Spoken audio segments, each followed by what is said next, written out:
Here. Councilmember Cousins. Here. Councilmember Fisher. Yes. Councilmember Knight. Here. Councilmember Michelle. Over here. Councilmember Smith. Mayor Diaz. Here. I'm pleased to welcome our student representatives to the various boards this evening. With us tonight joining us on the City Council. On my left here, Andrew Covert and Bella Malik. And so why don't you stand, please? And then if I could have the other members, the other students that are here, Nicholas Williamson and Adam Hauser here. You guys stand, please. They will be serving as our Park and Recreation Commission members. Thank you both. Is Sophia Grant here? Some are coming to the next Okay. meeting. And Morgan is not here as well, is that correct? Marianne and Alex are here. That, yep, I have.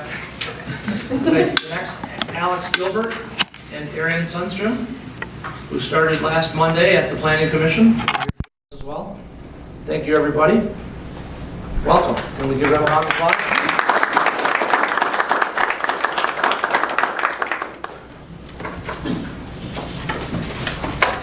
Okay, so you have your agendas, packets, or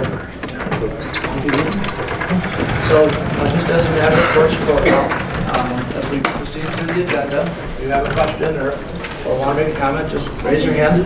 I'll do my best to recognize you and try and do it in order in which the hands come up as best I can. So we look forward to your Item C is approval of the meeting minutes. We have 2 meeting minutes in our packet, one from the City Council work session on March 23rd, and the other from our regular City Council meeting on March 25th. Make a motion. Motion by Bell, I'll second. second by Smith. Thank you. Mr. Bell, any comments, please?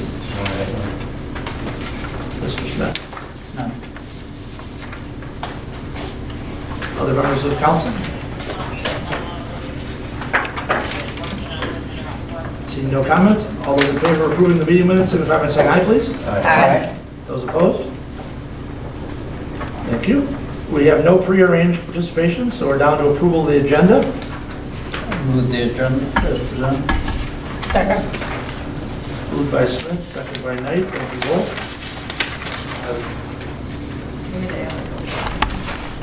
Either is part of the agenda during comments. There is a station design conference that's actually going to be in Rosemont, Illinois, which is where O'Hare Airport is on May 14th through the 16th. And I'd like to have discussion about sending members of council to that, since we're in the process of designing a new public facility that the whole conference is about. So should we make that? 14th through the 16th of May. So you want to make that new business item L5? Sure. Okay, and Courtney was saying we can have a session. Yeah. If we could have. Say it again. We need to have a closed session for pending litigation. Thank you. If Smith and Knight would accept the friendly manner of adding those two items? Yes. Any other discussion on the agenda? Seeing none, all in favor of approving the agenda with those 2 additions, signify by saying aye, please. Aye. Those opposed? Okay, thank you. We have a public hearing this evening. We are proposing amendments to the General Code of Ordinances.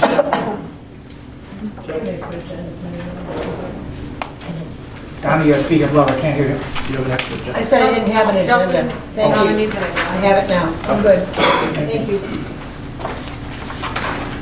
Excuse me. All right, item F, public hearings. We are proposing an amendment to our General Code of Ordinances, Chapter 38, Solid Waste. So we'd like to open the public hearing to take public comment on the proposed changes. 7:05. We'll open it at 7:05. Thank you, Carol. Is there anyone in the audience that would like to speak on that matter?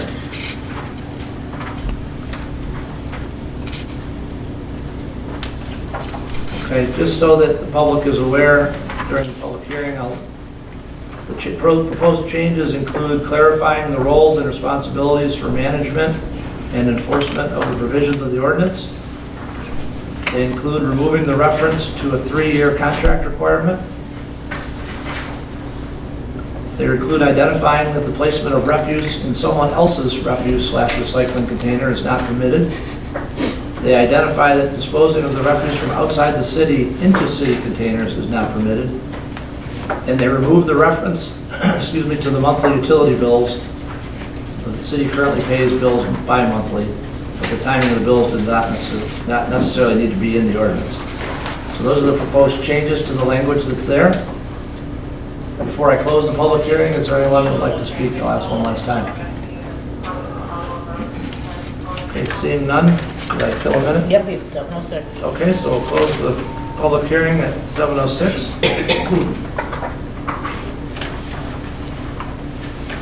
And as is our typical format, we have a consideration item following the public hearing.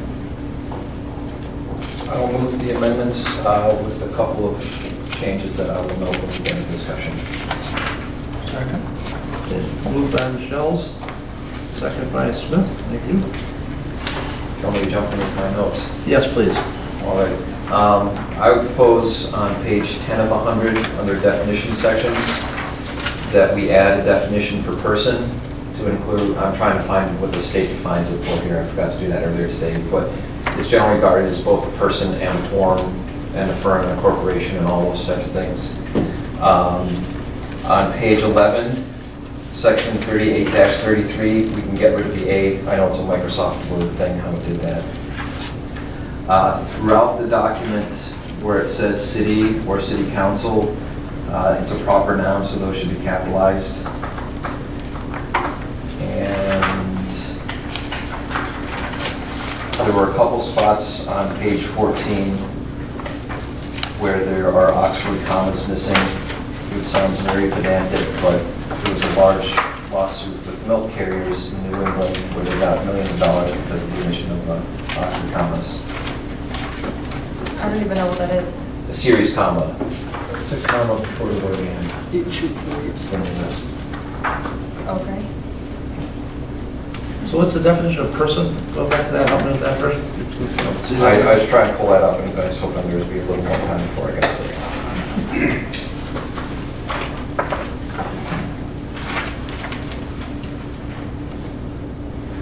While we're doing that, can I throw one in? Yeah, please. Please. In the bullets on page 9, it says identifying that disposing of refuse from outside the city into city containers is not permitted. How do we monitor that? Because I've seen, even us walking out of here at times, people dumping stuff into the... So if people get license plates, then we literally sent the sheriff out to Dexter Township and made a guy pay $50 because he dumped his couch into a container downtown. So a lot of these things are covered elsewhere. It was just to put them into one very coherent place so we don't have to use things like nuisance and all that. This is just very spelled out. But yeah, the sheriff has gone out and gotten people to pay because as long as we have a license plate number and, some sort of photo or witness, we can follow up on that. And then the second one on the same page, identifying that placement of refuse in someone else's refuse recycling container is not permitted, okay? So we're talking about the refuse and the recycling. What about the leaves and those types of things? Can that be in one that is not? That would be included in refuse. It should just be general. I don't know, what's the actual wording in the ordinance, Justin, on that section? So on page 13, Where the actual wording is in the ordinance. for the definition of refuse or for? No, for Paul's, what he just said about the people putting something in someone else's container. So it, I think that's an E. yeah, it shall be unlawful for any person other than the owner or occupant of a property, his or her employees or agents, city employees and or the city's contractor to tamper or meddle with, take, carry away, pick through, deposit or place garbage or refuse in an approved container designated for use by that property's owner or occupant without prior written approval. Okay, so my question is, right now, when we dispose of the leaves, we can put them in bags, Mhm. correct? Mhm. We can put them in a container that says refuse, yard refuse, right? Yep. If I have a container that happens to be another company's refuse container, can I put my stuff in there by merely just putting a sign on that says, Yeah, as long as it's Refuse. at your house. Yeah, it'd be Okay. more like, that one is more like a city resident putting something into one of our shared containers downtown. And just because you live Okay. in the city doesn't give you the right to just throw it wherever anyway, you want to throw it. I got that, okay. Or if your neighbor were to come over and put their trash into your container without your prior approval. Especially when there's more limited size in the new containers. I'm not gonna pay for your stuff, Paul. You're not gonna pick somebody's? No, I'm not. Oh, gosh. Don't worry. That's good, Sure about that. Yeah, and like I said, I mean, there I are understand. areas where it's already illegal, it's just to clarify so that we Okay. don't have to pick three different areas of I think I'm gonna be okay. Zach, did you find it? Yes, this is from MCL Section 831, so that's pretty old, isn't that far up? Person defined, the word person may extend and be applied to bodies politic and corporate as well as to individuals. So that way if Cottage Inn is dumping stuff, they're a person. Right. Can add that. And the Oxford comma that I found missing is on page 14, section 38-74B. The 5th line down, when any such owner, occupant, comma, or other person.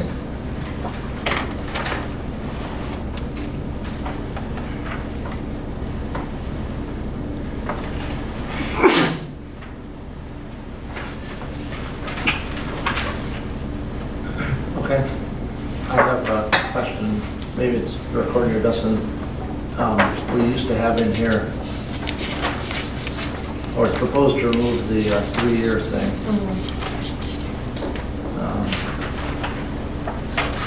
That sentence says, in no event shall any contract to any person for the collection, transportation, recycling, compost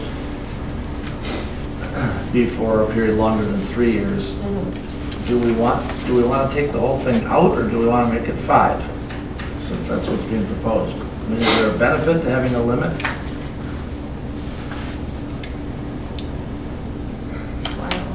Well, I'm asking that, I mean, I don't know, I mean, there must have been I assume a reason back in 1989 that they put the 3 years, but I don't know what it was. Well, Randazzo might be a benefit. Yeah, Not Randazzo, having unlimited right. terms. I mean, somebody could enter, I mean, with our issue with the amortization of the carts, then that 5 years gives you more space, so the cost increase doesn't have to be as high. You know, I don't know if there would be a benefit to a longer term contract in the future. I guess what I'm wondering is, I mean, further down in the agenda is a discussion item of a 5-year contract. Should we just change this from 3 to 5? So just make the maximum 5 years. As opposed to just completely leaving it not, I Yeah. don't know, just thinking. And that's for food for thought. I'd accept on the motion. Is that He's asking. Hmm? Just change it from 3 years to 5 years, Deleting the entire sentence. rather than take the whole thing out. I'm fine with that.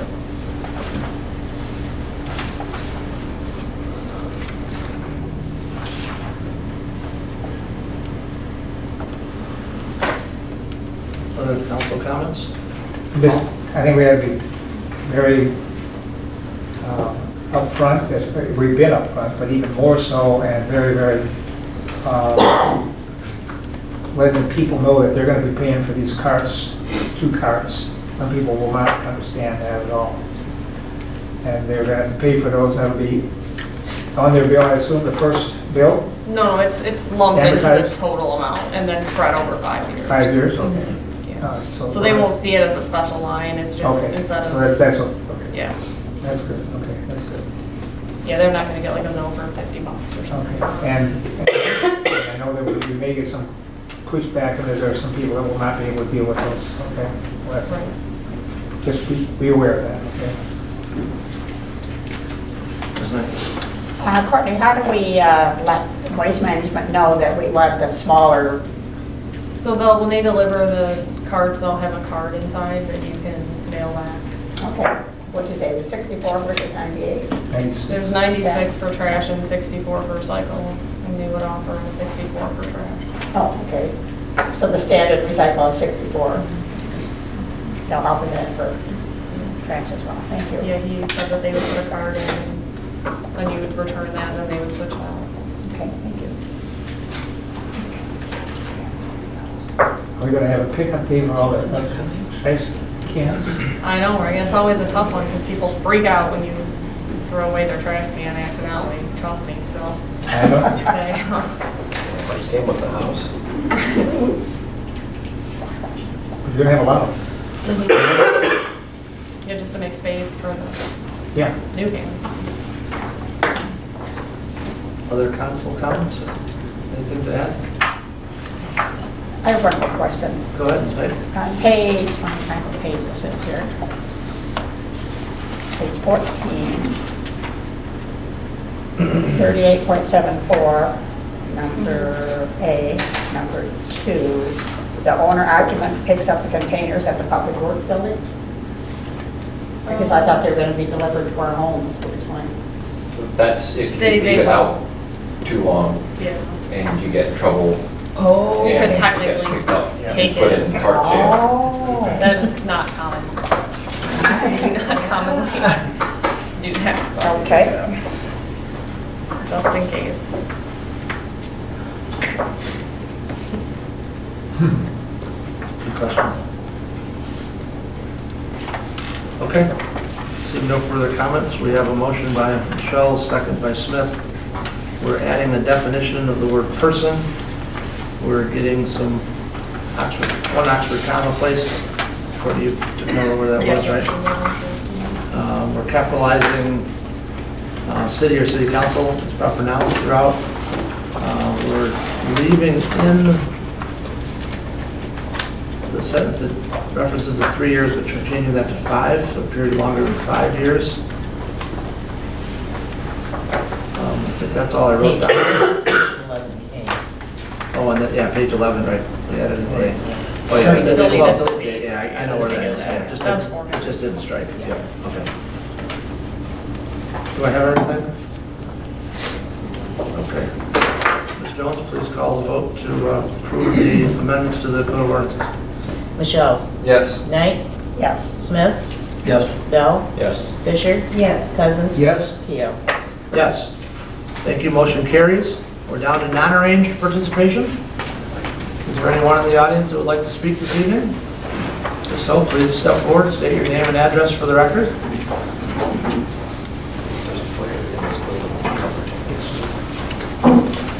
Good evening. Tim Andrews with the Dexter Firefighters Association and Jason Hilber with Dexter Firefighters Local 4090. Mayor Kehoe, City Council members, I believe most of you have seen this letter, but we'd like to read this on the record if we could. And then afterwards, we'll be glad to take any questions. We have a number of members of the departments here with us. This letter is a representation of all of our thoughts, both career and paid-on-call members of the department here. I mentioned it is 1955 in the village of Dexter. Dwight D. Eisenhower was U.S. President. The minimum wage is $1 an hour. Yearly household income was $1,900 a year, and you could buy gas for 23 cents a gallon. The Dexter Fire Department has just moved into a new 4,200 square foot building at 8140 Main Street. At that time, the Dexter Fire Department was an all-volunteer department with no full-time staff housing their trucks in this building, with trainings typically held in the apparatus bay. The second floor of the building had a storage area and a small meeting room. 64 years later, we live and work in the same building, a facility not planned for its current use. 2 firefighters work and live 24-hour shifts. The living and sleeping quarters are 840 square foot loft area designed to be a storage room. We share a 640 square foot space with the fire chief, his assistant, who work Monday through Friday. This space includes our kitchen, our bathroom, shower, dispatch, chief's office, additional shared office space, and it also serves as the entrance to the general public. The apparatus housed are approximately 3 times the size and weight as they were in 1955. The current standards, building electrical, mechanical, fire, and MIOSHA are not in compliance, as the building does not have adequate light, water, heat, ventilation, or mechanical capabilities. During the past 15 years, there have been numerous conversations regarding the plans for the Dexter Fire Department's need, ranging from building a new facility to renovating the existing facility. Terms of office, changes in elected officials have impeded the progress of this critical decision that are needed. Requests for building updates have been met with the message, we're not going to invest or upgrade this building now, since we're going to replace or renovate this building. The members of the Dexter Firefighters Association and IAFF Local 4090 respectfully request a defined plan of progress. We are happy to share our feedback in addition to the formal reporting that has been received and retained by consultants, experts in the best available options and standards for a department of our size and response model. It is our request that these findings be given due consideration, as these formal findings support the need for an immediate and long-term solution, and we respectfully request a response plan of action. Proudly, we are the people that respond to you when you dial 911 on your worst day. We respond at a moment's notice with an unwavering commitment to do our best to protect the lives of our citizens and their property. We ask the same thoughtful protection of you, providing us an appropriate, efficient fire station at the best location that would be recommended by the consultants. It is essential for us to continue to plan, train, and prepare for the city of Dexter, those covered by the Dexter Area Fire Department, and the current and future members of the Dexter Area Fire Department. We look forward to your thoughtful attention and positive reply. Sincerely, Tim Andrews And Jason Hilber. Thank you both. If anybody has any questions of us or any of the other members here?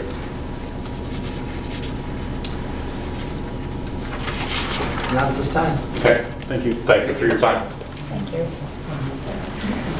I know it was in the work session packet, the letter was, but I'd like to see it added to the council packet. You mean to this one or the next one? This one. So that people want to find it, they can.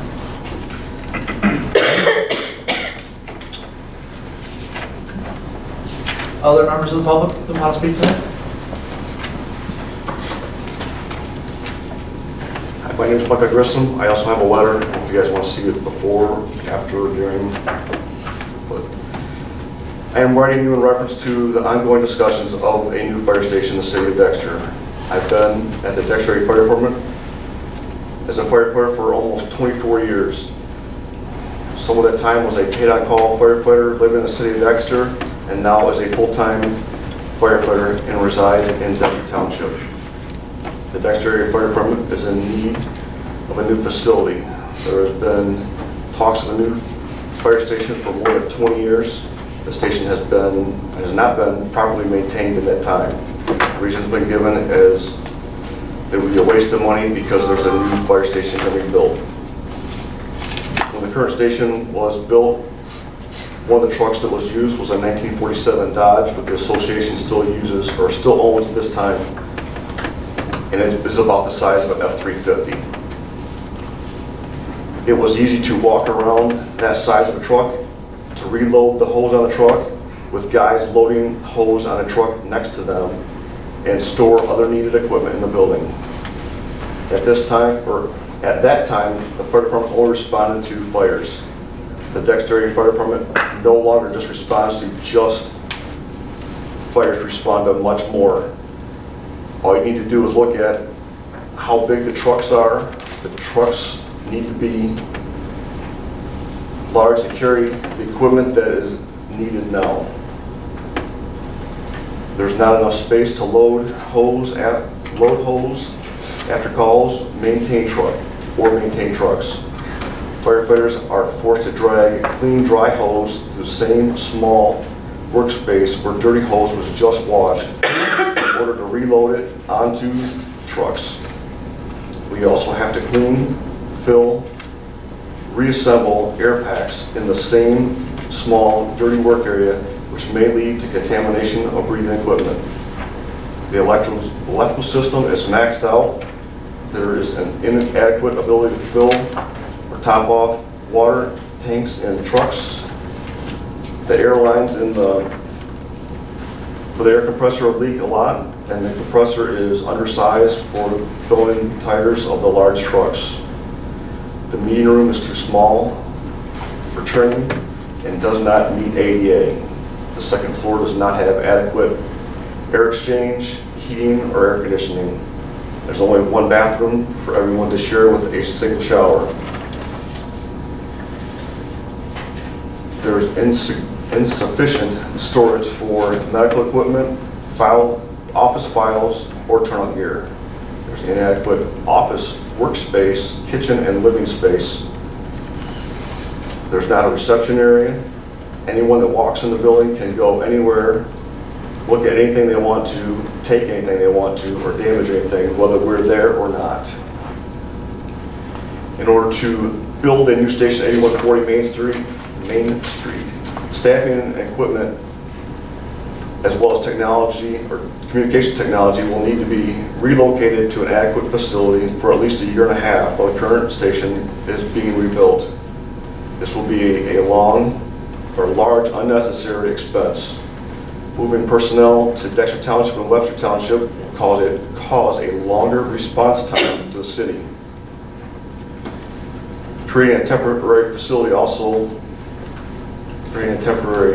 that meets the needs of the fire department will be a waste of money.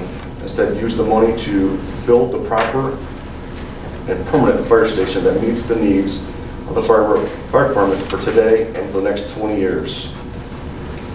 The Copeland site is too costly to purchase, renovate, and build.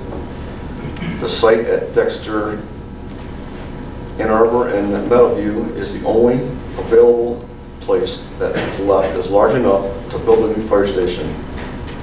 As a Dexter Township resident, the response from Meadowview to my house will increase slightly.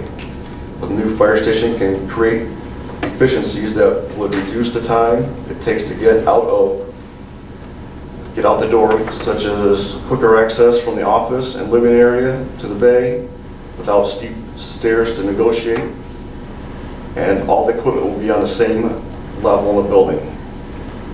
Also, it will be healthier for firefighters to have a decontamination area to clean the carcinogens off the equipment and themselves and put it back into service in a separate clean environment. Dexter chose a long time ago that they wanted to have a main station in the city or in town. While this decision cost the city more money to have a larger fire station to house necessary trucks and equipment as well as full-time staffing, the city benefited and will continue to benefit from this resource and shorter response time if it is built adequately and meets the needs of the fire department. As you consider the options on where and how to build, please take adequate time to discuss with the fire chief and your consultant the needs of the fire department, so money is not wasted on things that are soon to be needed, but instead is spend it on facilities, equipment, that will improve response, safety, functionality, and response time. Thank you. You have copies of Thank you. that? I do have, yes. Give it to me, and I'll pass them down. Thank you. And we have that one added to the packet too. Thank you. Is there anyone else who would like to speak this evening under non-arranged?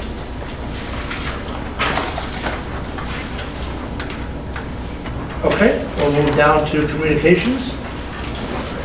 There were several communications in the packet of this meeting, the upcoming meeting list, our signed calendar, the Arbor Day Foundation 2018 Tree City designation, an acknowledgement letter of our donation to the Dexter Area Historical Society, the Dexter Area Historical Society Spring Newsletter, and the invitation from the Washington County Parks and for input to the Washington County Parks and Recreation Master Plan process. Are there any comments on the? Go ahead. I know for the April 17th meeting, it's Mill Creek Media Center. Where No, is the not Media April. Center? That's for May 1st. April 17th is in Mill Creek Media Center. Does it say that? Yeah, Oh, no, April 17th is OHM. It's at 7444 Dexter and Arbor Road. The Mill Creek Media Center is the 2 budget work sessions. but where is the Media Center in the school? I don't know. The library. yeah. Where is the 17th there? And on 7444 Dexter and Arbor, the Blue Water Building, Oh, at the, OHM's office, where they have a conference room there. Everything else was posted. We just needed the table. Thank you.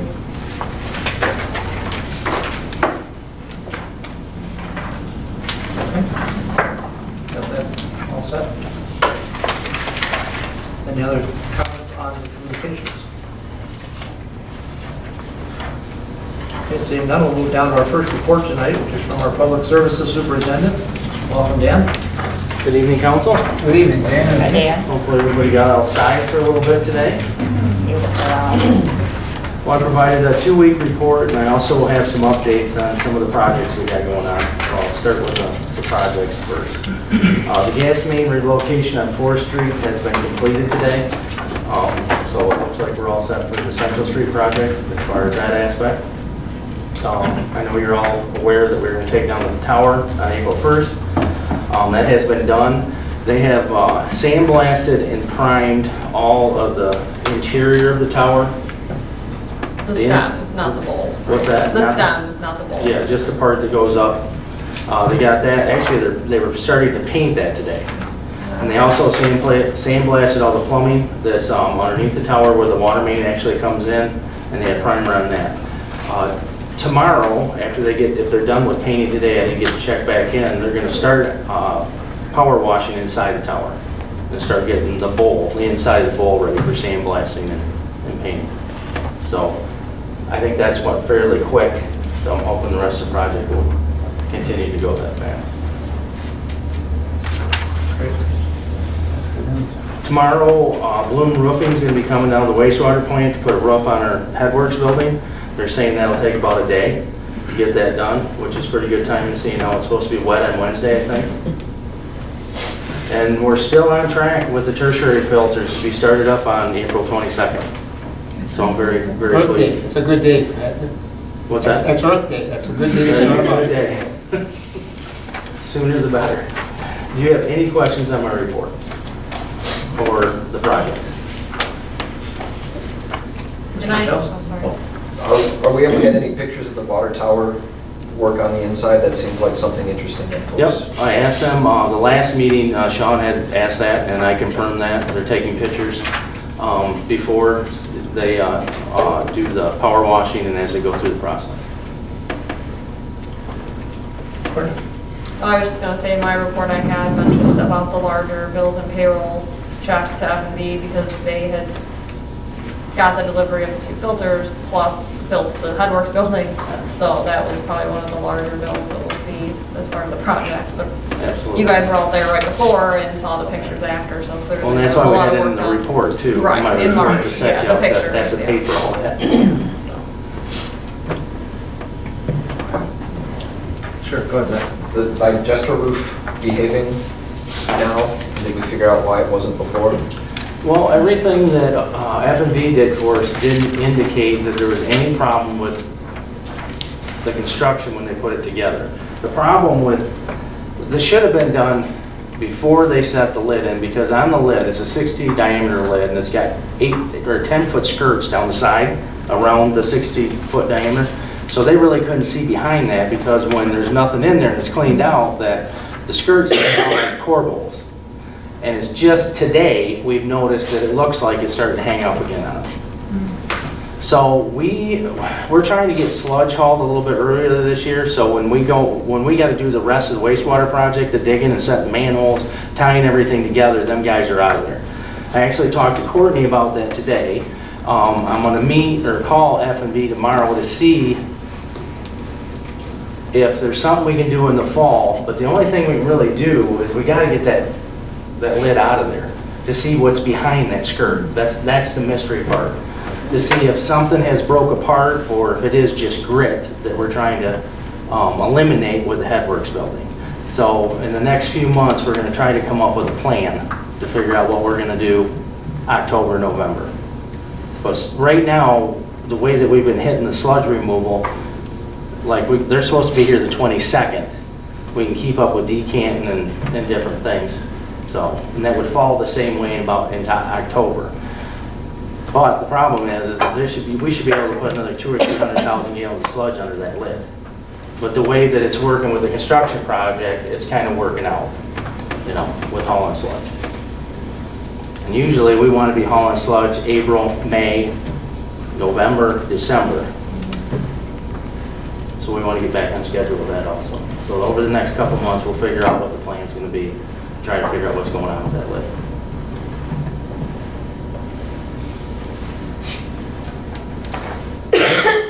Other questions on Dan's report?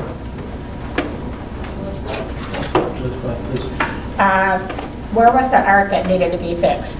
Pardon me? Your report says you took art to be fixed. I think It was in the Jeffords Plaza. It had come loose or it was tilting or leaning, and so they had to re-weld it. where it was mounted, one of it had broken off, Yeah. where one of Is the that the- threads were. Butterfly one? No, that one was taken to be painted and brought back. This was the one that's in the round. What is that, Justin? So it's called sun to moon rotation. It looks like a little flame on a stick. And at the base of the stick, it cracked. So it was It was like a little leaning bit. and Kurt was worried about it in the wind. So. Thank you. I think that was, Go ahead. do you think it was natural or do you think it was man-made? If I had to guess, it was probably natural, just freeze-thaw cycle. Probably cracked it. I think if somebody was like leaning on it, Yeah. it probably would have gone. Oh, yeah. Yeah.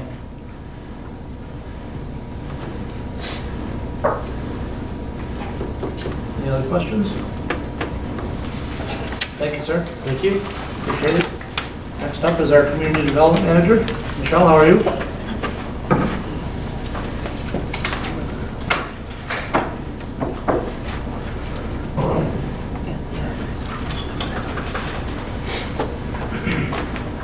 Just coordinating dates there.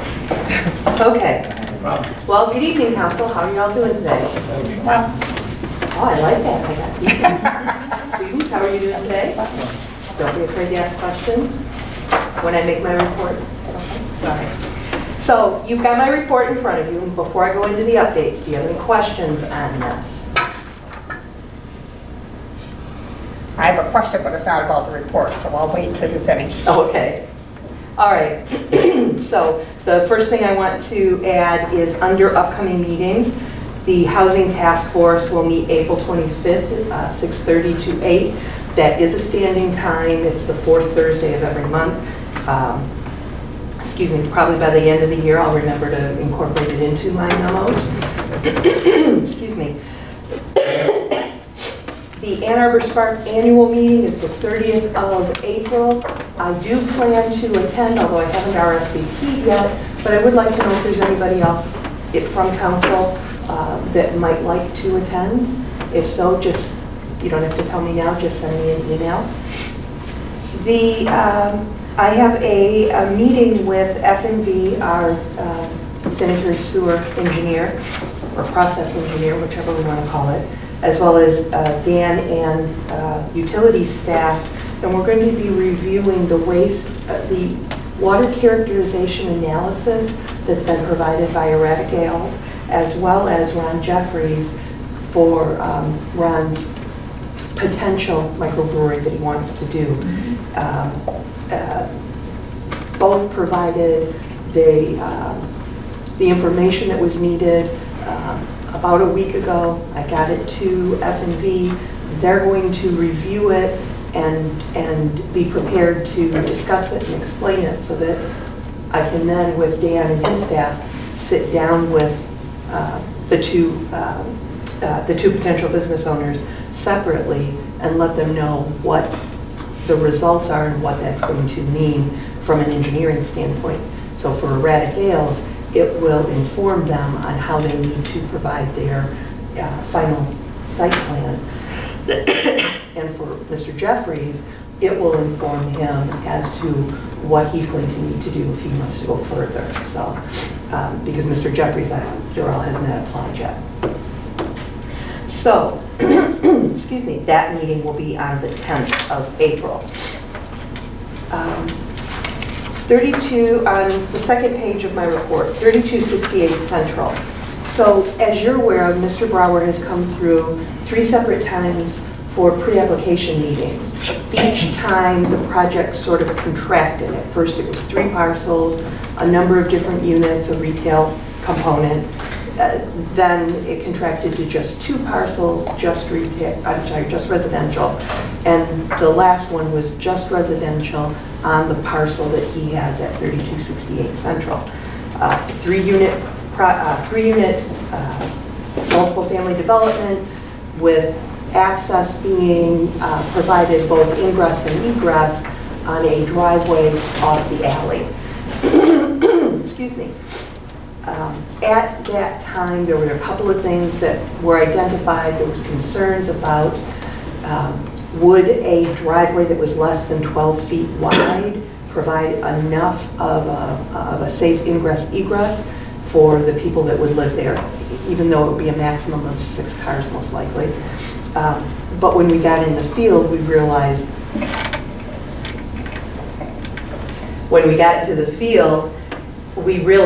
that the existing driveway that Mr. Brower's property uses is actually on a different property.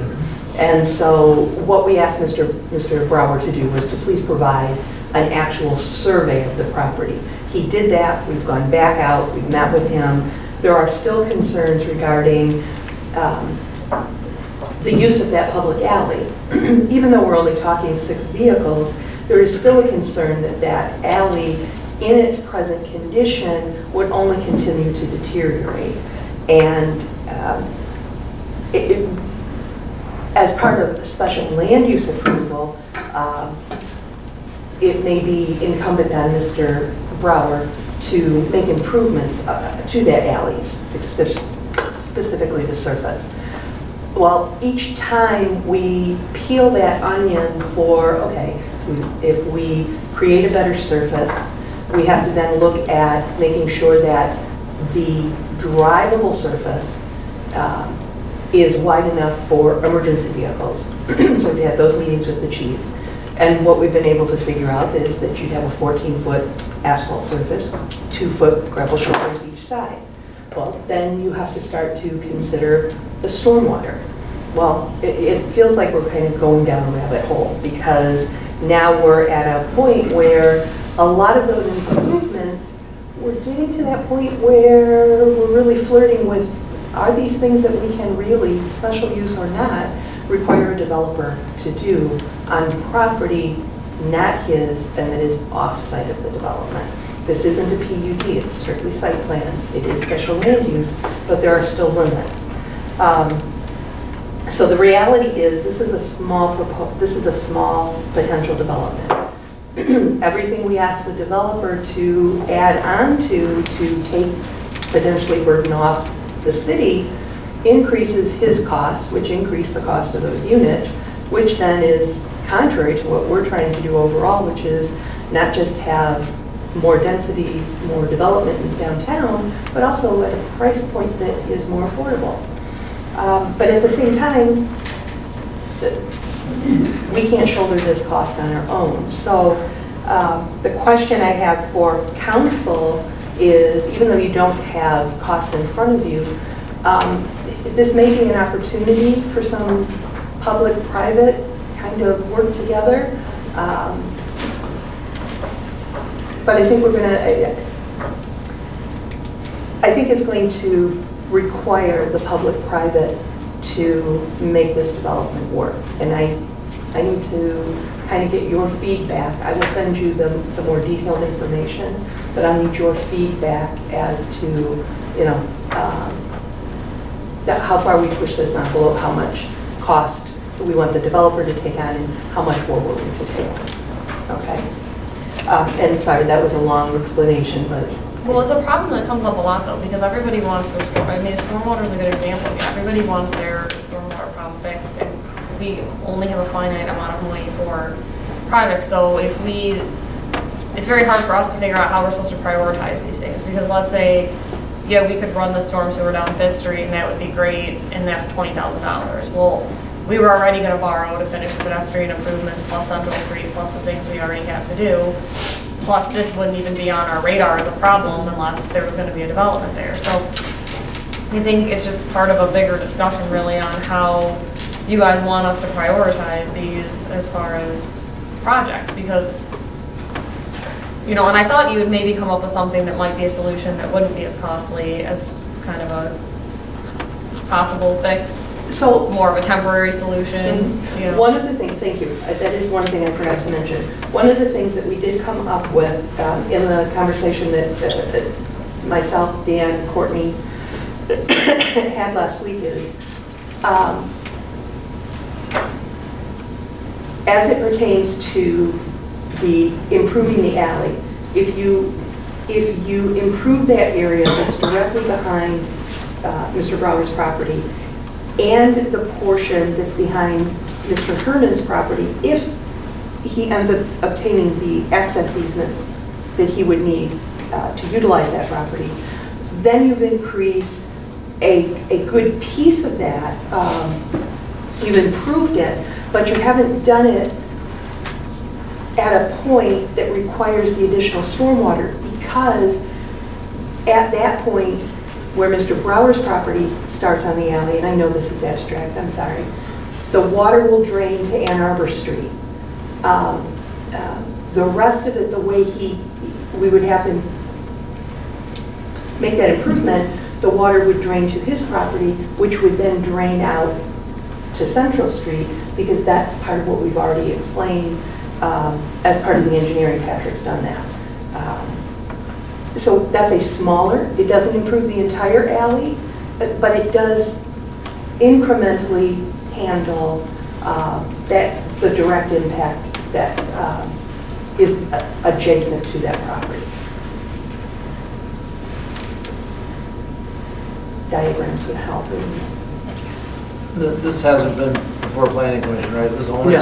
only a subset of council and planning commission that have even seen this Correct. thing, right?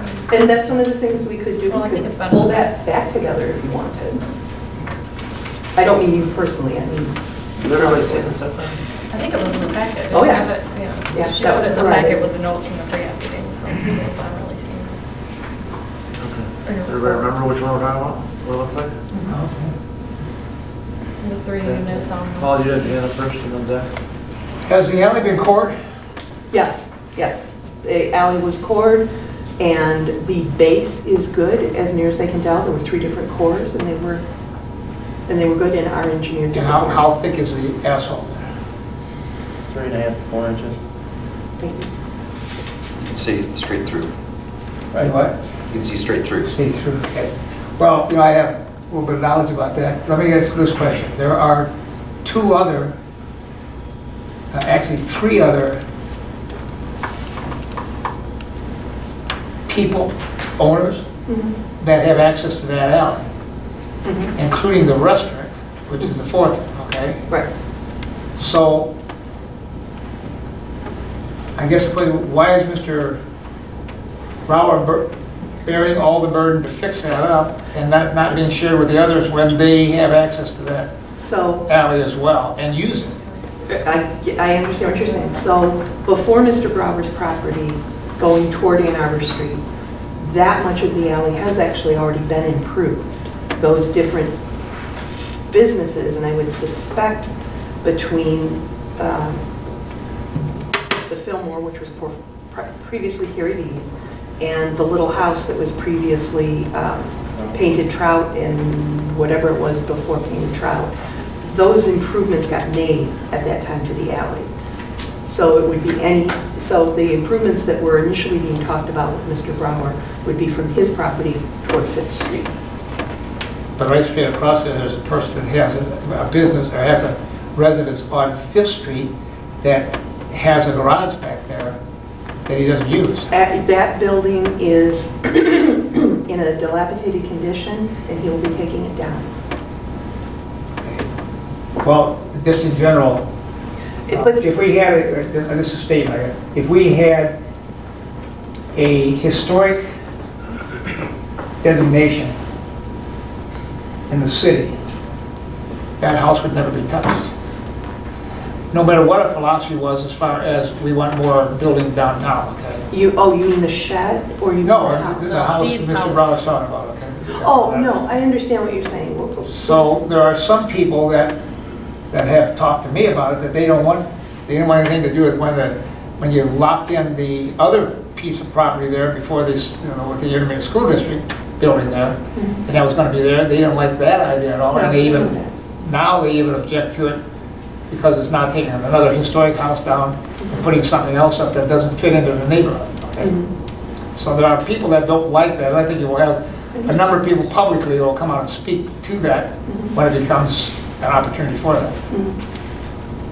It may be too early yet for any of that, so I don't disagree with you, okay? I guess what I'm thinking is, and I'm not sure if the question's at the appropriate part of the process, but, the city could pay him back over 5 years. You're right. I don't know that staff has the ability to make that offer without the kind of direction. I don't even know that we should be offering this when it hasn't gone before. We should, I don't know Right, if we're offering anything until it goes before planning. Well, that's the commission, question, truthfully. Sean, is you're exactly right. How do you want, that's what I just said, how do you want us to handle these things moving forward? So if the answer is that we don't share any opinions or talk about anything until it goes to planning, we can do that. But is it just planning at the table that debates that? Is it, how do we move these things forward in the most effective way that gets the most people's opinions involved? Because also, I know you want to ask a question. The underlying thing is you've got a businessman trying to figure out what his costs are going to be and whether he should actually make application. So there are some answers that he's asking for that I can't provide him at this point. But doesn't that beg the question of a person that bought the property and then has to figure out how to get it done the way he wants to get it done? Maybe he shouldn't have bought the property in the first place.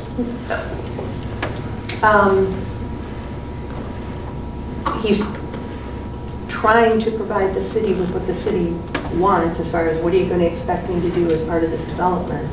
And we're at a point where I can't give him any more direction because, like Courtney said, if we require the upgrade of the alley, it's going to trigger all kinds of stormwater. We haven't in the past looked at stormwater as a basic utility like you do with sewer and water, sanitary sewer and water. So requiring him to do that off-site improvement, as Zach will agree. Can I ask a question? Sure. How is that any different than requiring the schools to improve Danhoy? That was in front of their property. This But this isn't- alley isn't Not adjacent to? Well, the portion adjacent to him, that's one of the things we can. We can say, that portion that's directly behind your property, we can require you to improve. But we couldn't make him do the entire thing all the way down to Fifth Street. And that's what we're worried about, is the stormwater coming down and not having any place to go. That's part of the discussion we're having, putting all these pieces together. Well, can't he do it in a way that takes it back into his development? We think we can. I think if he it's- can. If it's I'm sure just, there's a way. if it's just the portion behind the properties, Patrick has, if I understood Patrick correctly, that we can make the water go that way. If Mr. Brower is required to improve the alley all the way to Fifth, there is no way to channel it on all of Mr. Brower's property. No. It has to go to Fifth Street. And we don't have the infrastructure to. I get it. I mean, if we're not, I have no idea what the council's position is on whether we're ready to do that alley or not, but if we don't have that in place, then he would have to take that stormwater onto his property. He'd have to dish the alley, funnel the water to catch basin, and pipe it over to the rest of his storm system. And then in the future, when we get around to the alley improvements the rest of the way, we'll engineer it for the rest of it. So you would. I don't know if you're asking us to take a vote. No, You know, no. If you are, this should be an agenda item. No, With the I'm not diagram asking and you for everything a in front of vote. it. If it's just a, how should we proceed? It's prioritizing things like Courtney mentioned. The thing I need to know from you is, as the members who were on the pre-act committee, do you want this to be reconvened to get into the details of it, so you've got the visuals, got the costs, and with those planning commission members, sit down and talk about this? So there's two things, basically. Zach, go ahead.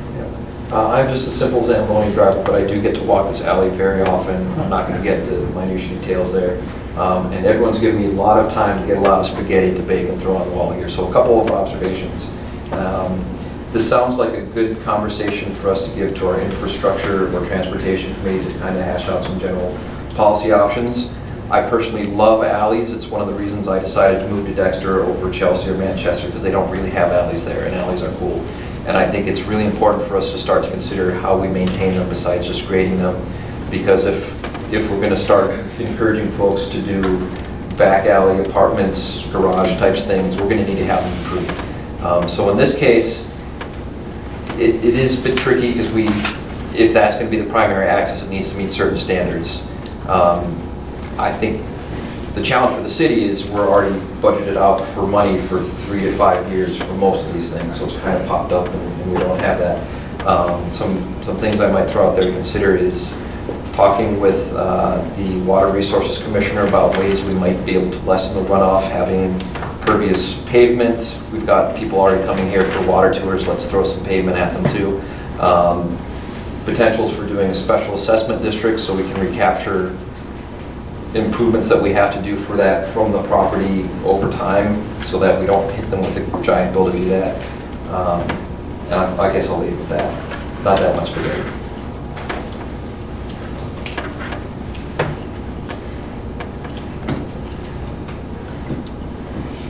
Michelle, my guidance is I think that area where he actually touches the alley is pretty small. I mean, you told me the alley isn't even wide enough for the fire truck yet.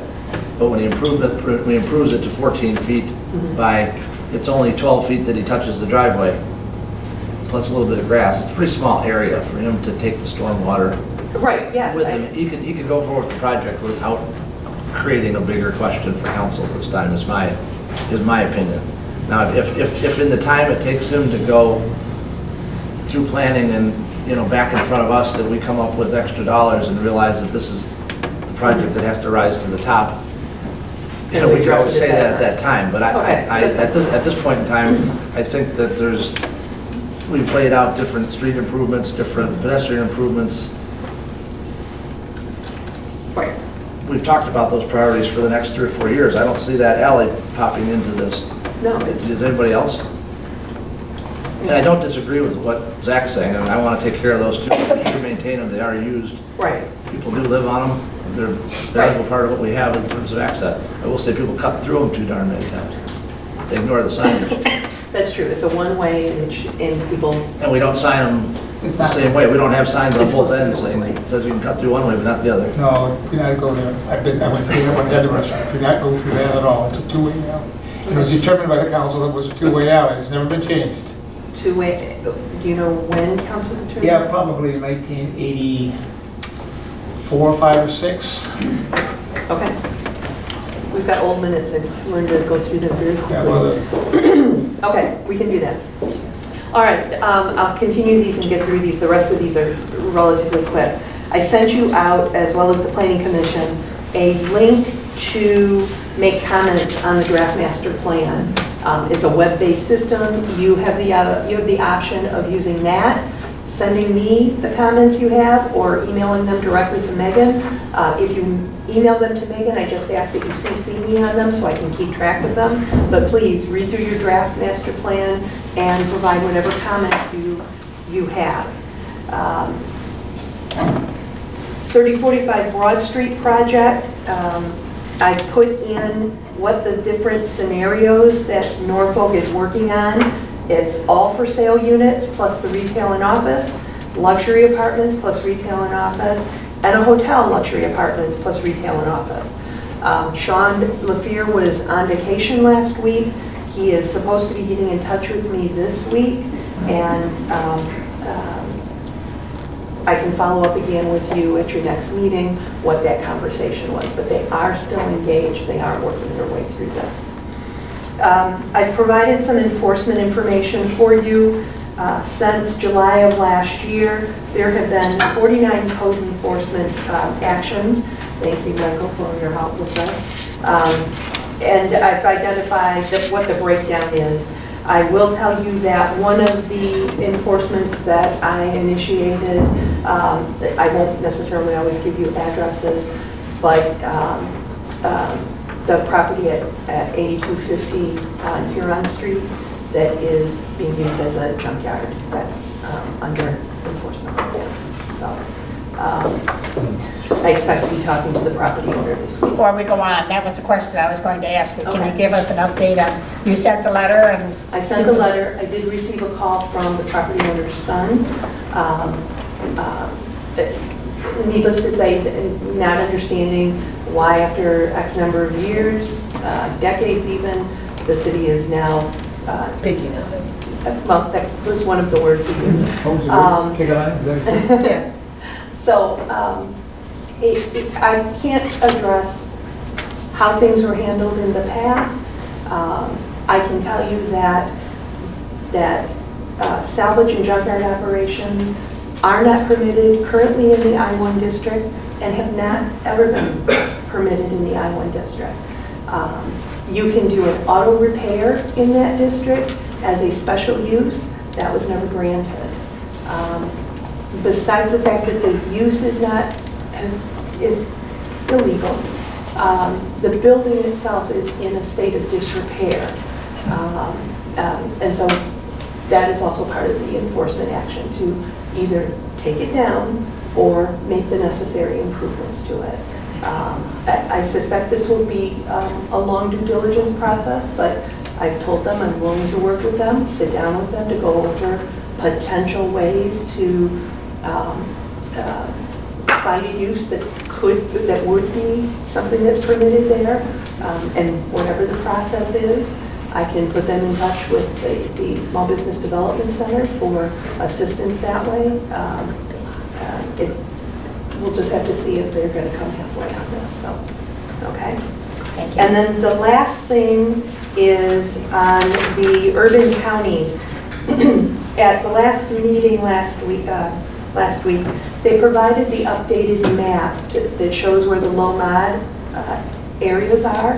Those are the areas where you can use your CDBG or community development block grant money. Ours used to be within the old village neighborhood area. We no longer have one. I'm not exactly sure why it's changed now. I expected that after the 2000 census, because of the new properties coming on from 150 Jeffords and Grandview Commons, that might change. I didn't anticipate it before that, so that doesn't mean we can't use CDBG money in the city. It just narrows it, so the savings, the money that we're saving right now to do sidewalk improvements and ramps for mobility and safety, we can still do that. So sorry, that was a very long report. Didn't mean for it to be painful, but if you've got any questions. Questions for Michelle? Thank you. Thank you, Michelle. Thanks, Michelle.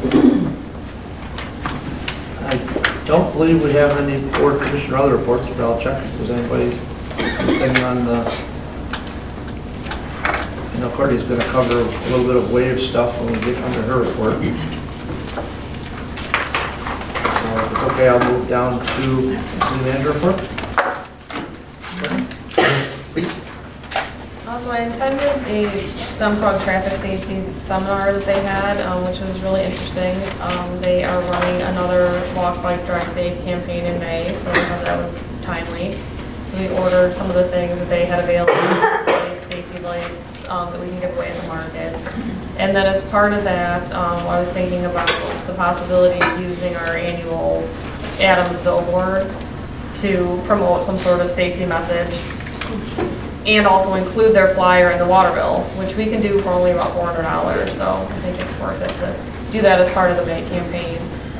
One of the things I said in here that the billboard availability is of course always challenging. They did offer us the 4 weeks on the Baker and Newman, but heading north, so out of town. One of the things I kind of probed Adams for additional information, and they do have availability at the Baker and Newman coming into town the month of school starting, so September 9th through, I don't know, October 6th, I guess. So I don't know if maybe that would be better to have, to secure that one, even though it's not in town, it's heading into town, maybe with some sort of pedestrian safety message that would go up in September when the kids go back to school. So I could book that one. I told her I'd get back to her tomorrow since their space goes pretty quickly.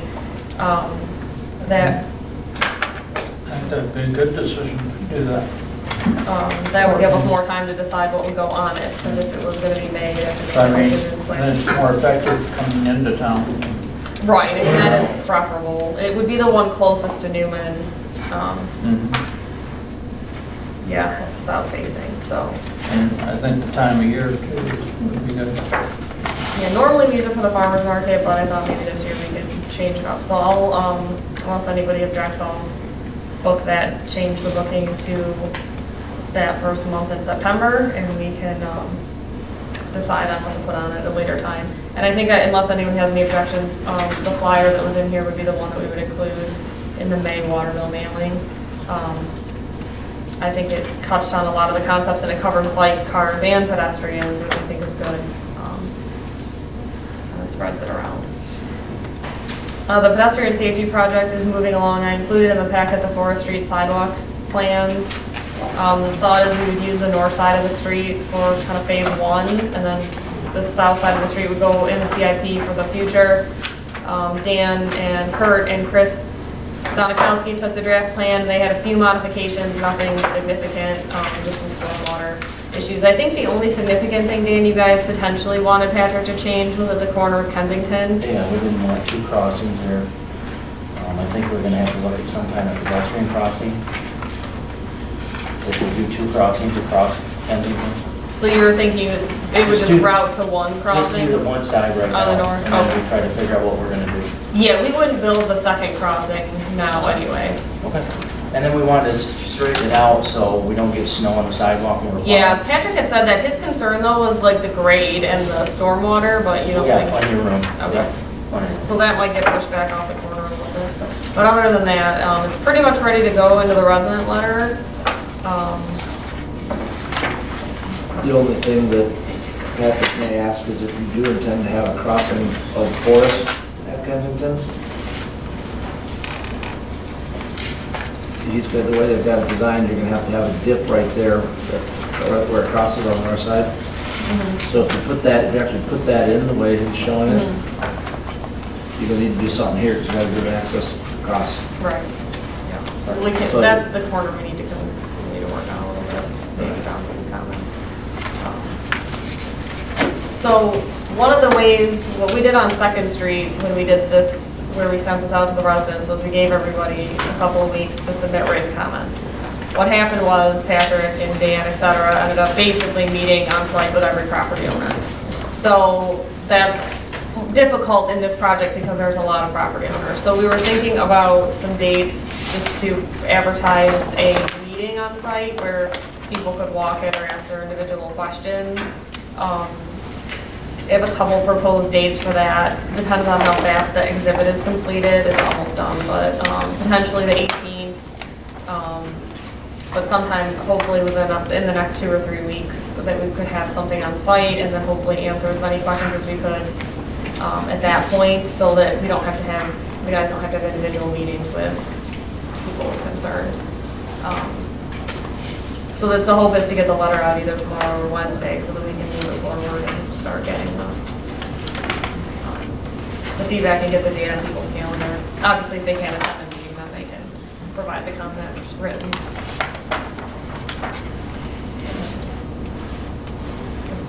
Are there any other issues with the layout or anything? I have a couple questions. Just a general thing is, I know it can be tricky, especially with the topography there, but I think it's valuable to make it easier to do sidewalks if we can keep it as level as possible, so instead of dipping up and down for driveways, even if that means we have to bring in some more fill or reduce some driveways to make it as level and easy for everyone to use.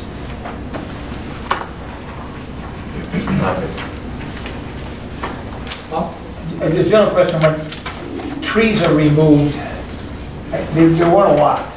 No, they walked it and tried to avoid as many as they could. So when trees are removed, we actually, on Grand Street didn't remove it, we just took the sidewalks around them, okay, but I think the straightness is, do we replace those, give those owners an opportunity to replace those when we do that? Yeah, we've done that, yeah. In the past? Just like There weren't Central. that many, but there are a few, okay. that we have. Yeah, they would just participate in whatever the next year's tree program is. You know, we would do it at the same time as our spring planting, probably a year from now. And are we really talking just one side or two sides, or are we? One side for One now, s- for this summer, For this to summer, get okay, it done that's right. what I We thought. don't, it's gonna be too expensive probably to do both, so. And haven't they determined what side? The north that- side, the top of the map. The what? The north side of the street is the side we're gonna do this year. That's the cheaper side, least invasive, costly side is the north. Okay, It's north, the top of the map. the top of the map, okay. So my, The Paul Cousins side of the street. yeah, that's right. Okay? The one, Cut to the the guy chase. that's plow the snow. Right, that's Not the right. Jim Smith side. Good, no problem. I know, I'm trying to. The only thing that I had as a comment when I looked at it was the second page, and it's the one where we did some really funky stuff there at the corner of Forest and Hudson? Hudson there. Mhm. The way that they angle that sidewalk off, it basically cuts that guy's yard that he has there, and he's already has to do some really funky stuff to get the mowing down where the sidewalk is on the other side in the corner there, where we isolated it, where you have to mow on the other side of the sidewalks there, okay? Which is really, in and out there for him to do that type of thing. Why can't, and I think I know the answer, why can't we just run that straight? There's a drainage area there, I understand, and I've been out there a number of times and watched that, looked at it. It's a drainage, why we can't just pull it straight across, follow a straight line and follow right to where the sidewalk comes down there and hit it where we just add the new sidewalk there, so it doesn't cut, it takes a hunk of his grass out of there and Like go straight and then up. straight and then straight up there. So you come across and you just make your jog and go, either turn up and walk up or straight up and down. And then you go this way. Yeah. Instead of having, because Which corner are you on? Hudson and Forest. it's Hudson. It's the second page, it's up here in this little corner up here. Going towards your house up Hudson? Yeah, no, it's the one, up. It's on the corner there. Right, The one below, the one below there. Okay. Yeah. Yeah. That's all magically done to be ADA compliant. This is here, right. But he's saying instead of this going up here, gonna go You're like cutting the guy's that. yard right and having it already, we've already given him a nice funky corner there already with I don't know how with the far this ADA goes. they had to do there, and moved it out further into his yard, and also now he has to do all the mowing on the other side of the yard there because of, and it's up and down, and it's not very flat there at all. I just think it'd be better that, now there's some drainage areas there, I get that, but I think you can avoid that, and still have the drainage area, and still put the sidewalk on the inside there, and just join it straight across there, so. You're gonna join it one way or the other. It actually should be slightly cheaper if I knew my geometry right, that might Scott. We can look If at I it. have a thing like this, we're going to put it straight, it should be less concrete, right? Instead of going at an angle, come straight across. Oh, it's a shorter distance, sure. Yeah, shorter But you distance. gotta bring concrete down to meet it, because you're basically doing two sides of a triangle, if I understand it. No, you've already got the sidewalk here already, Is the, on the one side. It's coming down, you may not be able to see it, but you got The short side's there. the short side's there already. oh, okay. Yeah, that's all, that's what they did last fall, and we did it. Okay, we can look at that. Yeah, that's my only comment, okay? And I will be more than happy to. I'd just like to request a printout of those pages, Okay. because all I have is looking on Right, tablet. yeah. I'd like to have the larger sheets. I'll stop down, and pick them up. Did you print them? Yeah, but I don't need it after this discussion. Thanks, Scott. Thanks, Scott.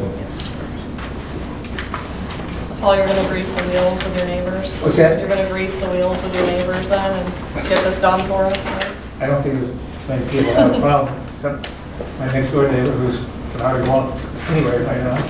I don't think it's fine. I got to feel my snowball's gonna have a little more relaxed. Right.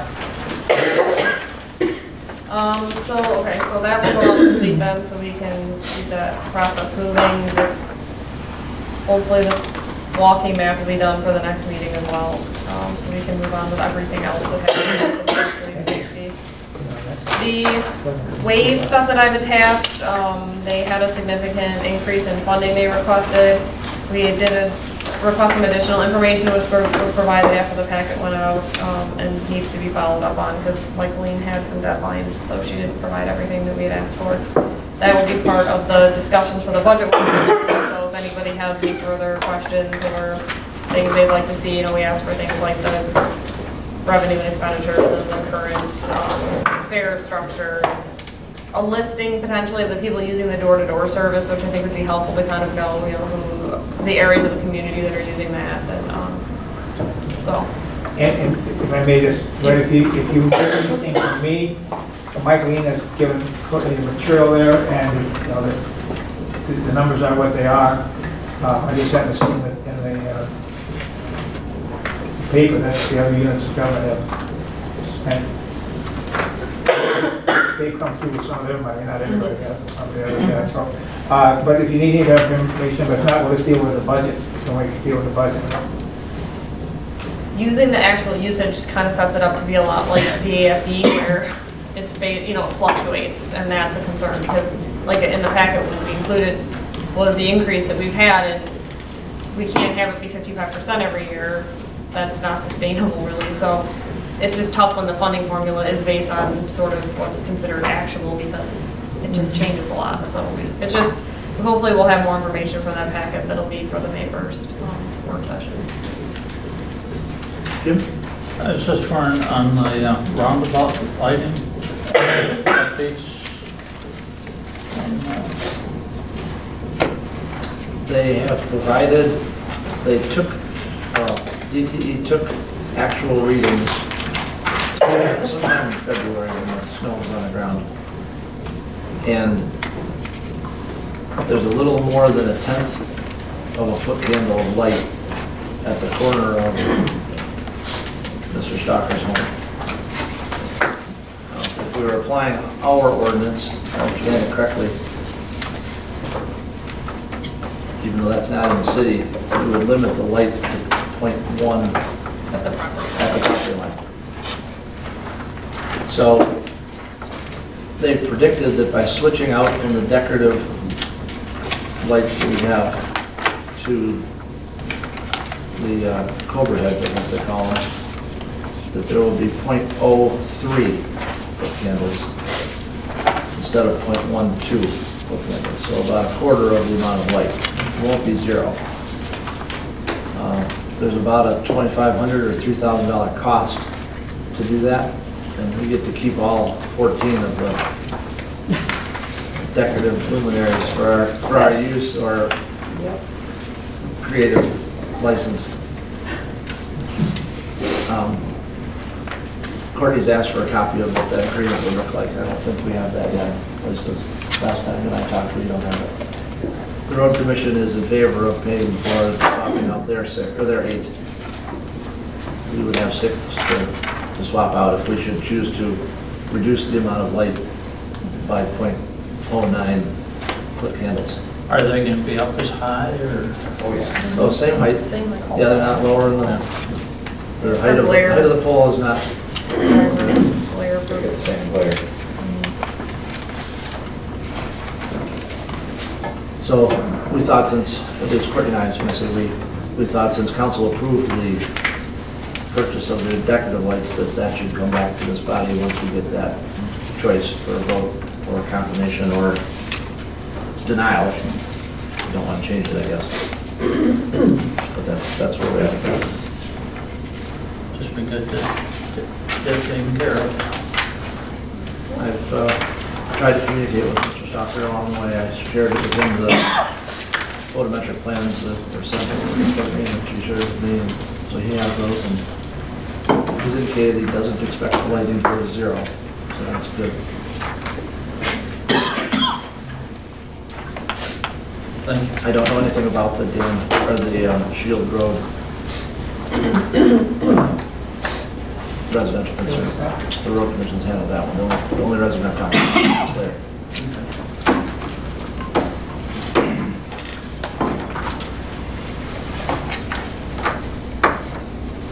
Still yours?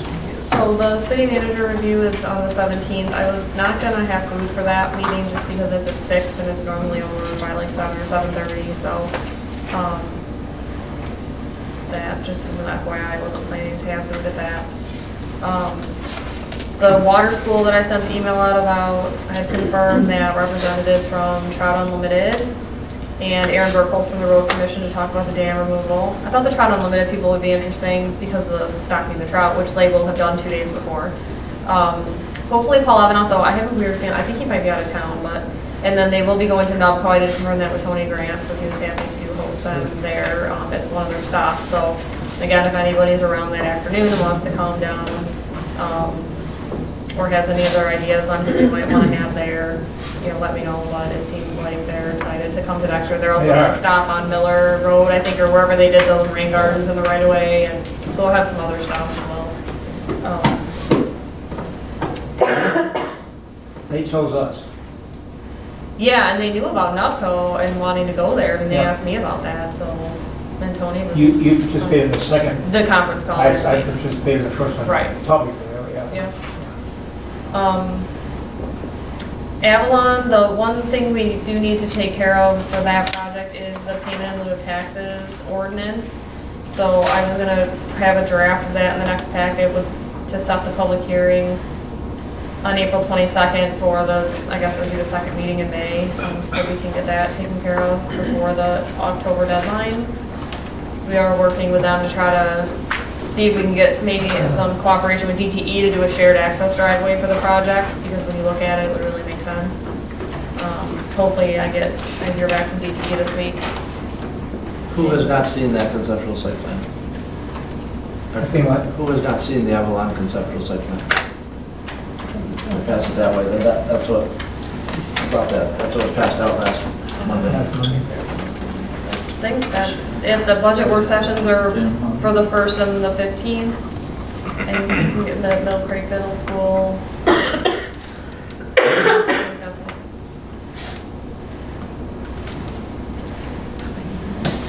May 1st and 15th. Yeah, Where? Mill Creek Media Center. We had to use the schools because we didn't have anywhere else to go. Thanks. So that's where they Sure. actually. Everybody already seen it? Pass it down.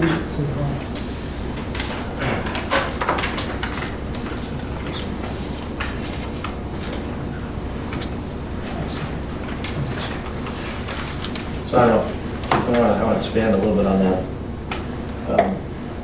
The biggest concern was where the driveway was for this thing at the pre-app meeting. And if you know that parcel, it's across the street from the bus hub access. And the thought was that there should, if there's going to be, there shouldn't be driveways offset each other along that stretch, that we should have one straight across from the bus hub. Well, that is going to require some type of coordination with DTE to get that done. And DTE isn't exactly the most expedient of entities to deal with. So it may be that Avalon, in order to stay on their timeline, has to submit a site plan that shows a driveway all the way to the east or something to give as much distance, you know. So it's not offset, it's a little bit Remember, they offset a long way. right, remember, they need an approved site plan to make their second application for funding. For October. Doesn't mean they couldn't revise a site plan if they got an easement later on. Right. But Courtney's working every angle contact that we have recently to try and see if there could be communication about a shared driveway approach. And they prior to- changed that significantly since the meeting, based on the comments that were received, to have like front facing on Dan Hoy and the shared driveway. And I think even if they can't get the shared driveway, they have enough room where they could take some parking they created and kind of make it a driveway by taking out the parking. So they took the comments that the site plan review committee had and almost turned something around in 24 hours based on their comments. So it's a lot more like facing Dan Hoy. It's not the back, because there was a comment about, all the buildings were kind of facing the center. So now they face Dan Hoy, and I think it's... They're facing action. Is it still tucked in the rear? I don't remember exactly where. I think it's still in the back, but it was on the, I think it's still in the back, but it's on the access road. So it's more convenient, because the access road comes down the center, well, the center of the 4-acre. So like the left-hand side of the property and comes off the road. So it was definitely better. There was some concern at the pre-app about the location of the Faith in Action part of the development. Or the backside. And it was kind of tucked in the way there. Yeah. So now it would be sort of off the main road, or the main driveway into the Closer to facility. the So, front. yeah.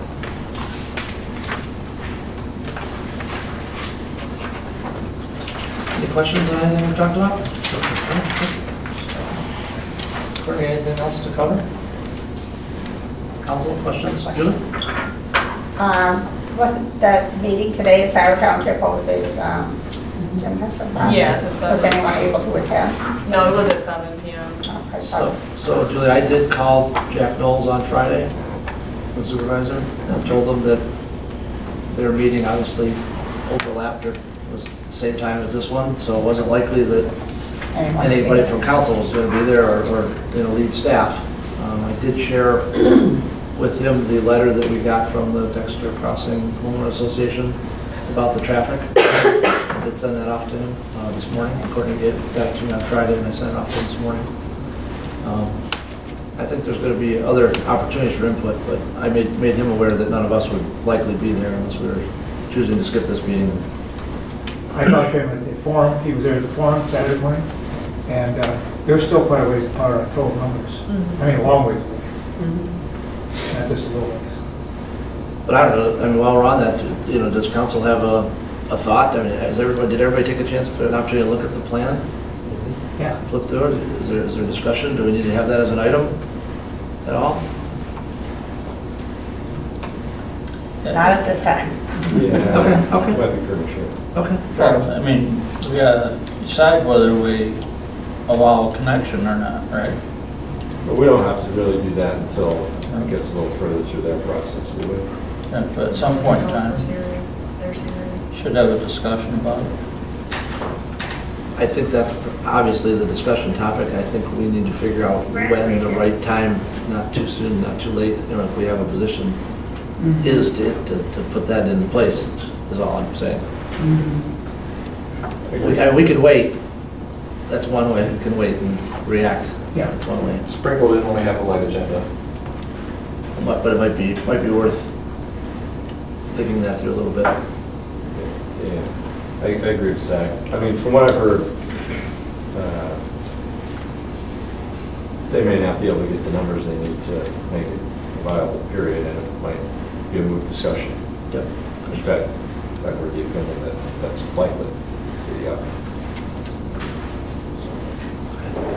I think I've expressed before, that the Watershed Council will definitely have an opinion on that whole process, as well as Tower Limited will have an opinion on that process. Specifically related to homeowner-owned waste treatment plant? Yes.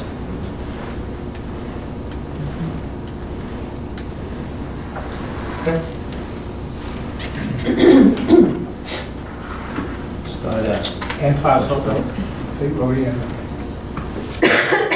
Okay to move on to my report? I just want to touch on an update with the communication with the schools related to the Phase 2 park. 2 Thursdays ago, Mr. Cousins, Mr. Bell, Courtney, Justin, and I met out on site representing the city, and we walked the proposed alignment, talked about a lot of good things.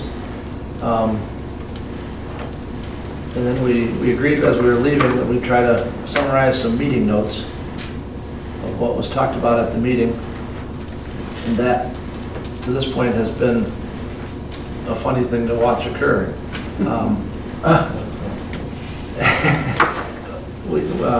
Justin and Courtney did a nice job of drafting some initial comments, and we shot those over to them. And Dr. Tim has sent back a whole bunch of things that weren't necessarily talked about at the meeting, including another route, another spot off of Baker to analyze. so connectivity?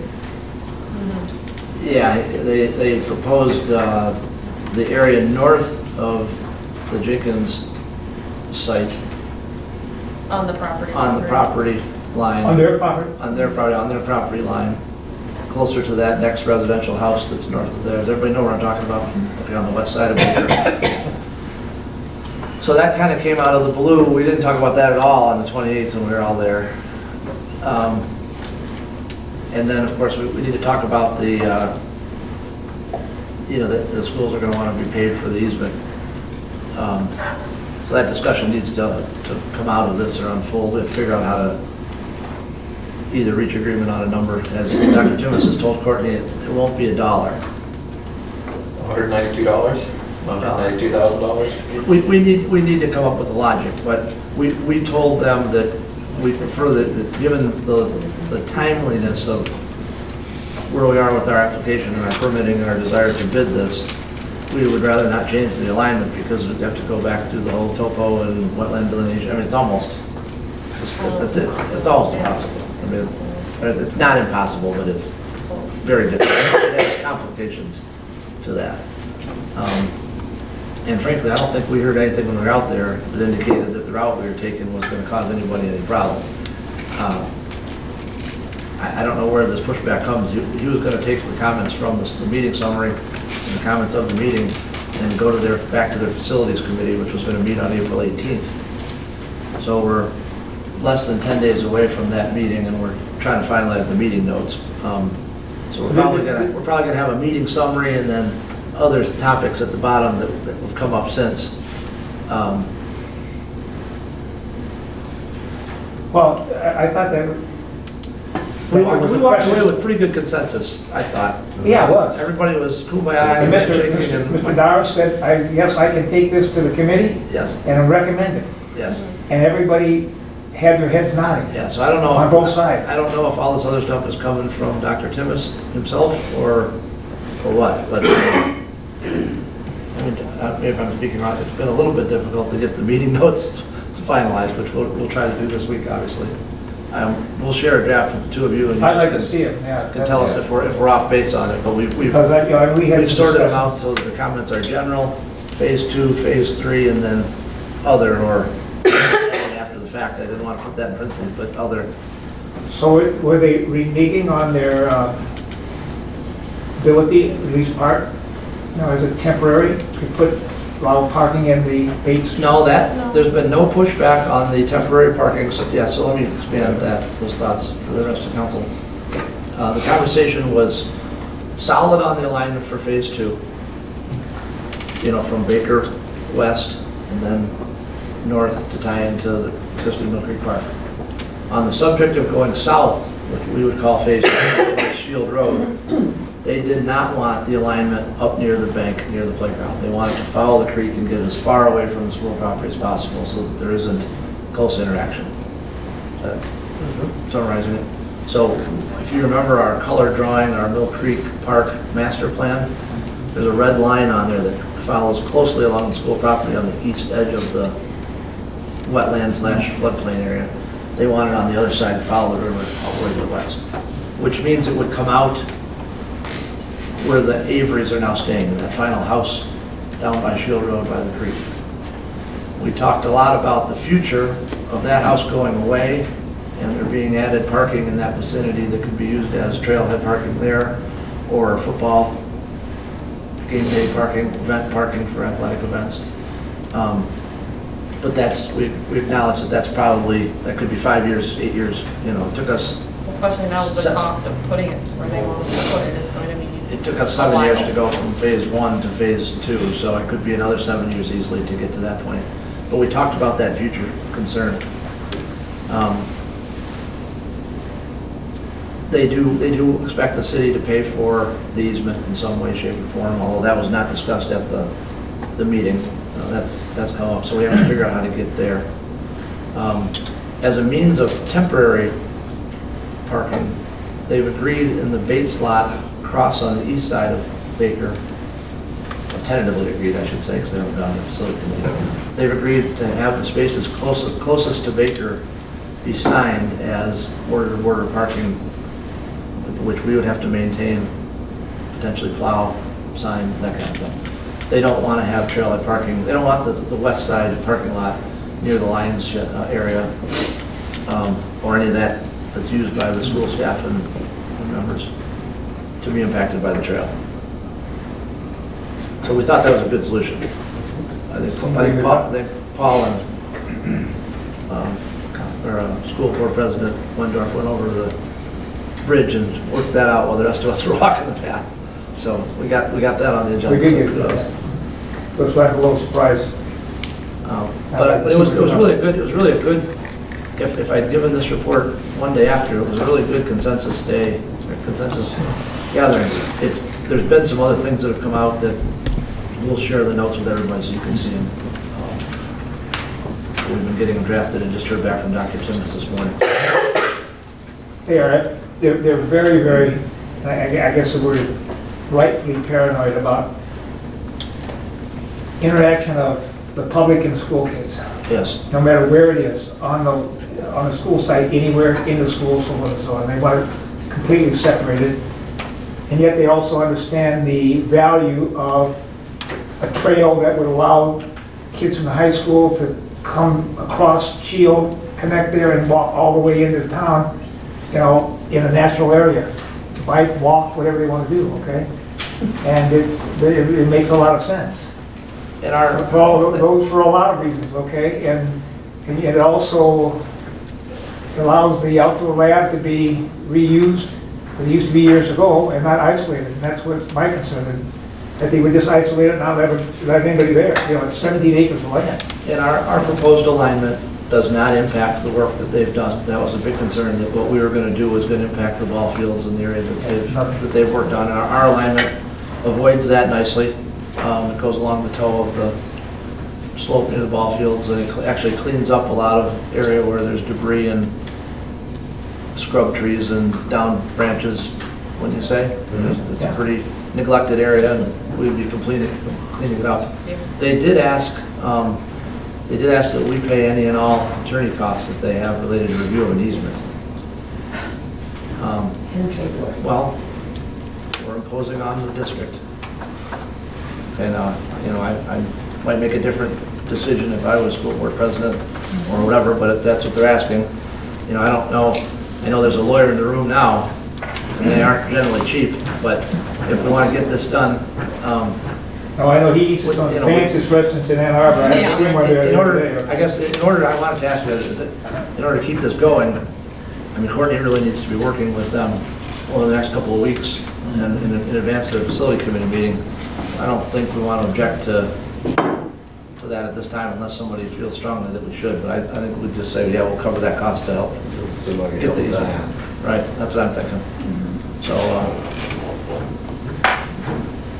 Zach? Was part of the discussion that if this thing gets delayed past this construction cycle, we're going to lose all our grants and it's not going to happen for a decade? Yeah, we told them, maybe not the decade part, but we told them that, the grant cycle has a timeline to it, and we need to be, by May or June, turning these plans into full rights to build it into MDOT so they can put it out for bid. Or else we're gonna lose the funding, and they understood, they do not want us to lose the funding. They all think it's a good thing. But like I said, there was the curveball of the connection to Baker got brought up, a week later, or 3 days later, or 4 days later afterwards, where, it wasn't even, I laughed because it's supposed to be a meeting summary, which is a summary of the meeting, not an afterthought documentation back and forth, but that's what it sort of turned into. So we have to work through that. And at the same time, realize that we're providing information to their facility committee for members that weren't there. So as many answers as we can give them, that's important too. So I wanted to bring you up to speed on that. I think that's really the only major project-oriented thing that I had in my report. Do you have any questions on anything else that I wrote about there?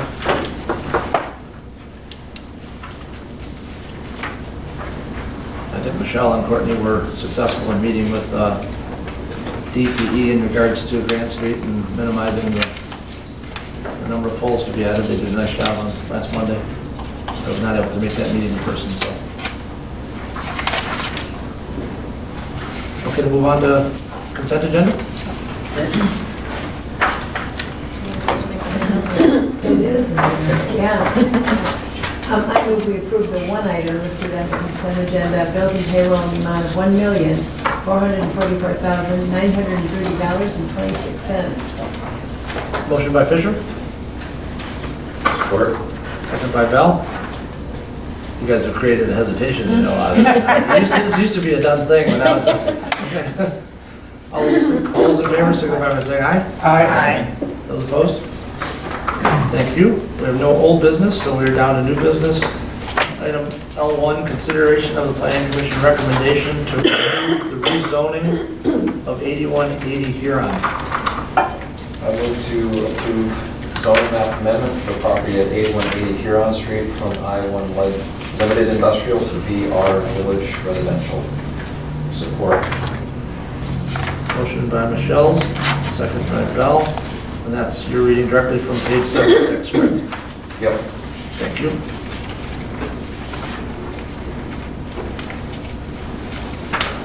Let me see if there's any questions first. I was going to say, unless you've got any questions. Everybody understand what's going on? Mr. Michelle? Just process-wise, for folks who are wondering why we're not having a public hearing here, well, there aren't that many people, but is because the planning commission already had that, summarized in here. And it looks like this property should have been zoned residential forever. It's been used as only residential as far back as we know, before it was fields or trees or whatever, correct? Since 1929. All right.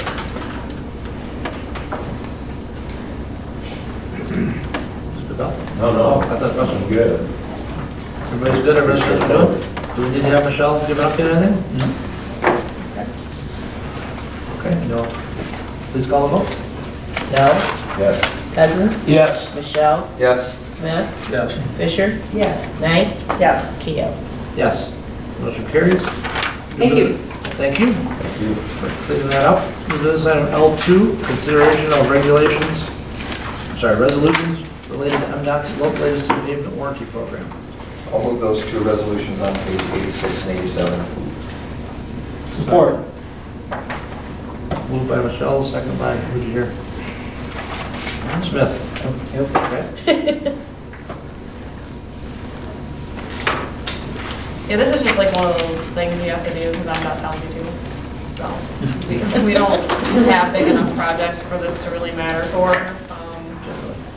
Yeah, I mean, we have not yet, so, but we do need to have it on record to be eligible to be receiving the money we receive, so. So, and I imagine if we have a project that's pretty close to this, we can split it into two projects. Yeah, well, we can put a warranty on it. I mean, we put warranties on our own work. I mean, usually it's only NDOT projects we don't put something on, or at least 2-year maintenance and guarantee bonds on, because you can't. So, I mean, it's nice that they're moving in this direction, but generally, when we do our own project, we do this kind of thing, so. So our annual report would essentially be, we have not done any 2 million or more in paving related projects this year. Yeah, Marie will probably have to check that box on our Act 51. Most likely. Yeah. So at least we can send it in and say that we are compliant. Okay, please call the vote. Fisher. Yes. Michelle. Yes. Knight. Yes. Cousins. Yes. Smith. Yes. Bell. Yes. Keel. Yes. Okay. New business item L3, consideration of placement of delinquent utilities on the tax roll. I'll make the motion I'll ordering the publication of the notice informing the public that delinquencies in utility bill payments will be placed on the tax roll if they are not paid by April 30th, 2019. Okay, motion by Smith, second by Knight. Thank you both. Any discussion? Courtney, anything to No, we've had one person pay already, so that's good. Mr. Michelle? Is the matrix on page 91 going to be published? No, it's just the ad. These people all receive certified letters and an unbelievable number of reminder notices. And somebody on the list has already paid. The rest, I imagine, we'll just let it go to taxes. It's not uncommon. It's kind of the same people every year, landlords, so. Do we know other communities that publish notice like this? I think Elmore used to, because they put quite a bit on taxes. It would be interesting for future years to see if they include at least the property address or parcel number. Yeah, I don't think it required to in the charter. I think I took the language pretty much from it. But it can be a little bit of peer pressure. Right. Yeah, if it was more of an issue, but it really is just like the landlords that don't know, they know, they just don't pay, so it just kind of wraps on. And they're not always, most of the time, some of these aren't, but like the Baker Road ones are ones we can't shut off because they're combined water to multiple units, so we really have nothing but putting it on taxes. And are these going to go as a lien against the property, or do they just go on the property taxes? They just go right under the property. Okay, and so if they don't pay that, It goes to the county and we get it. And I think everybody Buy a last house? year paid them. We try to keep it as low as possible. Any further comments or questions? Okay, please call the vote to place the notice. Smith. Yes. Michelle. yes. Fisher. Yes. Bell. Yes. Knight. Yes. Cousins. Yes. Keel. Yes. Excuse me, motion carries. New business item L4, discussion of the waste management contract renewal. Discussion of it? Discussion of it, I'll turn it over to Courtney. So we just wanted to kind of touch base on this again, now that the ordinance has been changed, that will go into effect next week, once it's published. We're free to move forward with the contract if that's what we want. Pat Greavy can attend a meeting if you want to talk to him again about anything. This is just kind of a refresher on where we were at, and an update that we did standardize the business refuse. If we had gone with a new company, it would have gotten standardized, so we thought, okay, let's standardize it, because we've had some people that have been on 2002 rates that have just gradually increased that aren't really realistic. So Justin provided sort of a breakout, you know, a majority of businesses will not see a drastic change. There's a few that will have larger increases. But we can warn them about that and potentially change their service, because it could be that they just haven't changed their service, but maybe they could have a reduction or, you know, something different. So at least for the ones where the top 6 there that have a larger increase, you know, we can talk to them about. And I think one of those is our shared container, so that will get spread through the people that are impacted. Yeah, so I guess I just sort of need to know if council's comfortable moving forward with this. The sooner we do it, the sooner they can roll out the trash cans. You know, they need some lead time, obviously, to get them ordered. Like I said, I can have Pat come to the next meeting, and then if you want to deal with it in May, or, you know, Said sooner the better. well, I can put it on as action for the next meeting. It can always get postponed if people aren't comfortable. Zach? A couple of thoughts you can share with Mr. Greig before he comes in. I understand their need to become more efficient with their services. As you look at the life of this term, though, it's a 38% increase in the rate for a single-family house. And Waste Management isn't bleeding money. In fact, this last year, their dividends, their cash dividends per stock has doubled, almost, a little less than that. And the company is doing a $1.5 billion stock buyback at the end of this last year. So it's difficult for me to look someone in the eye and say, you're going to have to pay for these guys to save money, so that their profits can get bigger so they can buy back more stock. That's kind of the philosophical thing. From a practical matter, I can tell you right now, a 64-gallon container for recycling is not going to be enough for my house. It's not. We get a lot of boxes, because my wife has an online store that we have an application permit for. So I'd like to be part of the discussion. Are they able to do the bigger ones, and we spray paint the lid yellow or whatever? Well, the business recycle is 96 gallons, so it's possible. So I mean, maybe if they upsize or downsize to 64, they could upsize to 96 for recycle. What was the other bit there? Have we had discussions with Western Washtenaw Recycling Authority about their ability to take recycling items in? Because I know they, in that, generally they make a profit on what they do. They're very tight in how they run their ship. So instead of us having to pay for someone to process it, they'd actually take it. We wouldn't pay anything, and it'd be a source of income for them. Right. We'll have the ability, because we will control the cost. We'll be paying all the processing costs. So if we want to direct waste management to send it somewhere, we can do that in this contract, as opposed to the one we have now. And this is perhaps a little tick-tacky, but I remember back in the day, folks who got the little green bins had to pay for those. Oh, yeah. And now they're having to pay for more bins. I'd like to bring up with them the idea that if you still have those bins, you get some sort of a credit, or, I don't know. Again, because it's tough for me to say we're forcing residents to pay 38% more so Waste Management can get more profit. That's it, thank you. So Courtney, I have a question or two, I think. So the recycle processing cost, it says, shall be passed through at 100%. Right. So how does that hit? What we're looking at here is the contract with Waste Management, right? Mm-hmm. Yeah, it's not reflected here. But they did drop the proposed yard waste disposal rate to $0 a ton. So that offsets. Okay, I saw that. Yeah. So what do you project? Our residents pay $17.50 now. So what do you project we're going to pay in July of 2019? Probably taking into 20. account the fact that we now have to pay this, it's their $16.49 for the general pickup, which, plus whatever the recycle cost is, plus our leaf collection Right. and brush pickup and whatever else we had in, what are we going? Minus the proposed yard waste disposal rate, which, Well, that's not, there's nothing that's zero, that's not, but it wasn't zero in the gas contract.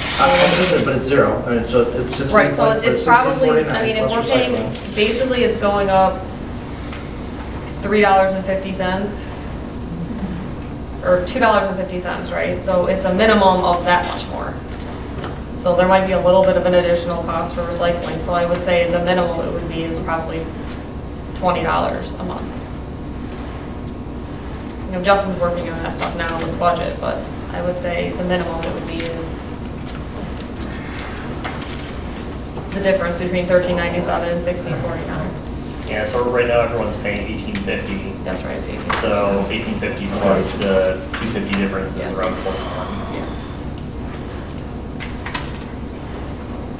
So it's $21 a month, I mean, that's still, you know, when you factor that weekly for someone to literally come to your house and pick up your trash, I think it's still pretty decent. It'd be better if they just pick it up. Well, if we could have, I'd like to see that derivation or whatever, just so we can advertise that when we approve it, so if anybody wants to object. I agree that we have the data here, but let's double check that so we know what we're doing. Yeah, that's part of it.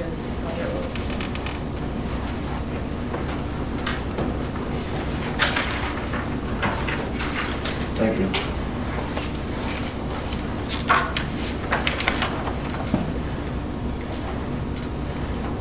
Other questions on that? Okay, we're down to the item that we added, discussion of, I wrote down conference for fire station design. I don't know if exactly what it is. It's called the Station Design Conference. So we've been working on fire stations for 20 years, give or take. I do have, although I don't practice, I do have a bachelor's degree from the University of Michigan in architecture. One of the studio projects we worked on was a firehouse. So I've actually designed a firehouse myself.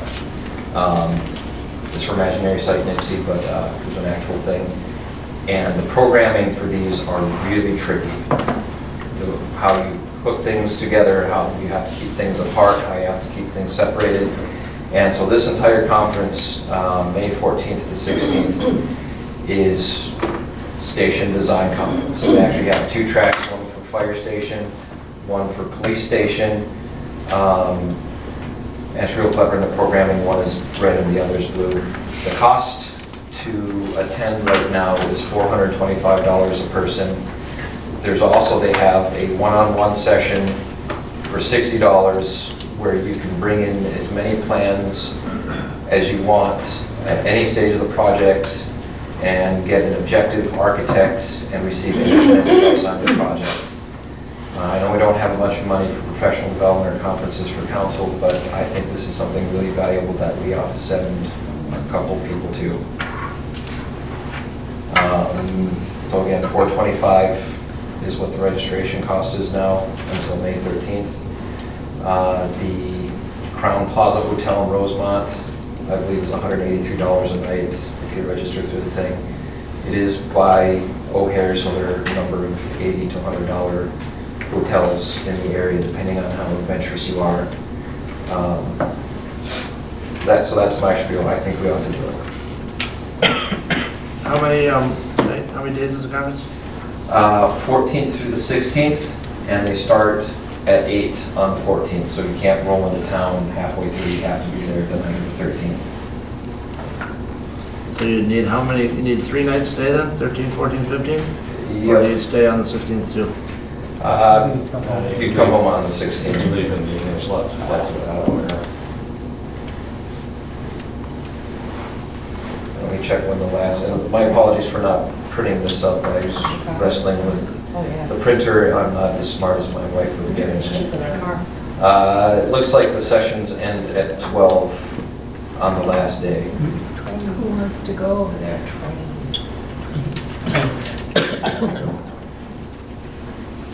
Not staff?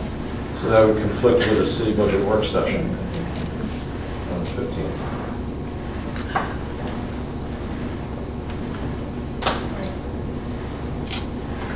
It's Michael. We'll have it all done by the first. We'll have it all done by the first. I didn't know you were an optimist.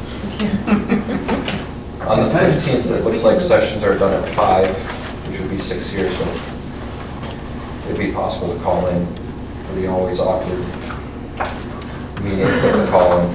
We can move the second reading if we had to. So there is funding available. Well, council only has about $270 left in like education and training, but there's council discretionary expense that, we didn't spend all the money on tablets that we had budgeted, so there's probably $500 to $1,000 in there, depending on how much more eating we do, but we're almost to the end of the fiscal year, so we can't eat through $1,500, I don't think. It's not what it is. Right, exactly, yeah, right. But So, if you're looking I'm at not somewhere worried about it. between $1,200 and $1,500 a person, if I'm doing the math right. That sounds It's close. not the end of the, I'm just trying to get the number. All right, if you're using your $183 a night, If you're staying on site. Is that per person or Per person. shared? Oh, That was, shared a room, I yeah, suppose. that was for the room. I didn't go too deeply in it because I usually stay at the cheap off-site hotel. But I think that is, you can get the big bed or the 2 beds.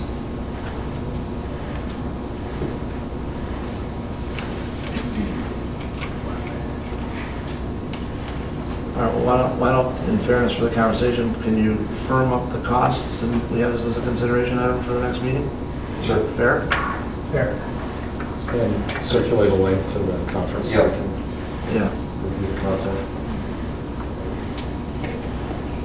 Now, if you aren't associated with the fire design industry or elected appointed official, it's $1,200 to attend, so. Sorry for anyone in the audience who might just want to go. on their own. Yep, I'll get that more information and share it with folks.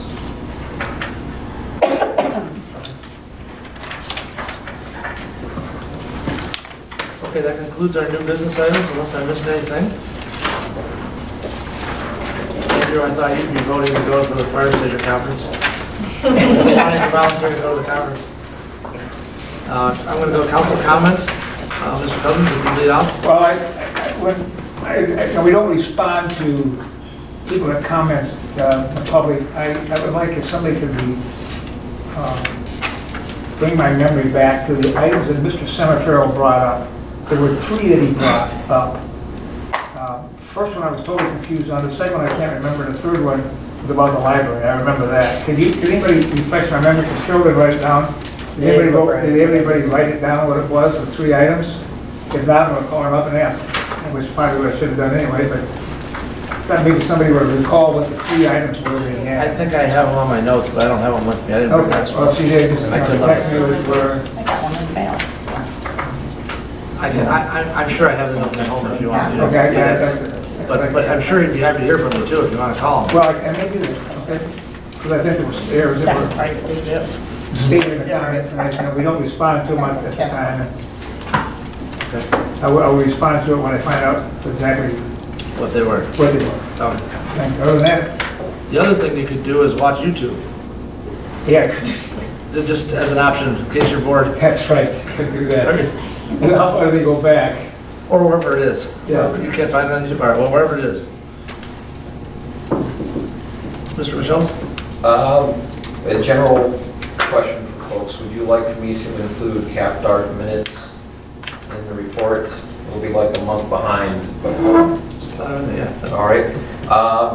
So the quick update is we're continuing to talk about transportation at the regional level, and we actually thought we might want to include Manchester in that area as part of this, with the idea that when the transportation comes back up, we have a plan, we can slap it on the table, and this is what we want, instead of them doing east of Wagner. Another thing that we kind of challenged for WAVE is that they provide a lot of services that most people don't know about. And our challenge was basically we want to get the little trifold thing that all the communities can send out to the residents. So hopefully that'll be coming soon. Lastly, I have a personal anecdote about the existing rapid flashing beacon across from Brandview. Last Tuesday, I was home, and with my wife, we went to the post office about 4:30. So at the front edge of the second rush hour of the evening, and I wanted to test out how the thing would do. So we walked down there, good weather, good visibility, about 4:30. I hit the button, and 7 cars passed before a car stopped. Now, one of those cars was kind of pretty close, so they may not have stopped, but 6 cars that had clear vision of those drove right through with us standing at the curb, 2 adults. The car that finally did stop, the lights stopped flashing right away. So, again... So they he gunned it, yeah. They gunned it. Well, they didn't know otherwise, but again, I have very serious concerns about if this is the magic bullet that's being put out there, that it isn't. Did you hit the button again to get it flashing? No, we were halfway across the first lane when it shut off. So it's going to be a lot of small ball RBIs, doubles, sacrifice flies to work at this. There's no grand slam. And with that, I'm done. Thank you. Mr. Beck? Ms. Fisher? I know, I'm good, thanks. Ms. Jones? The only thing I would suggest, if you got a, oh gosh, what did I say? The newsletter from the museum, and what on the back is a place to sign up if you're not a member of the Historical Society. I encourage you to sign up and become a member. Thank you. Mr. Smith? I'm good. Ms. Knight? Nothing, thank you. Anything to add for the record? Neither one? Okay. You were thrilled to death, weren't you? Well, Isabella's still awake, that's good. This reminds me when my wife and I had an exchange student, the first couple months we had them keep a book of all the things they didn't understand. There's probably a lot don't worry, it'll get easier. It'll get easier. Thank you. So we are back. Yes, we are back around to non-arranged participation. Seeing none, we have added an item for a closed session. Or maybe a movie like a closed session. Second. Investigation. Okay, motion by Fisher, For clarification, who do we want in the room? second by Smith. It's just gonna be me and Justin and Michelle and Marie, I guess. Michelle doesn't have to stay. Marie. Oh, geez, I have bills to say. Smith, one second to go in.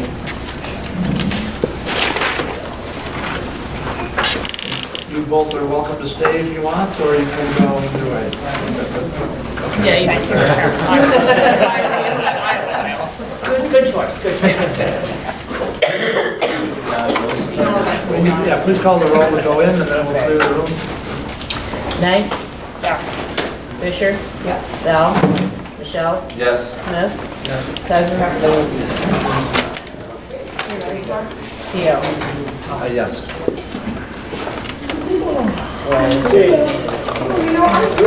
Okay, we'll let Cole get the camera there, and then we'll...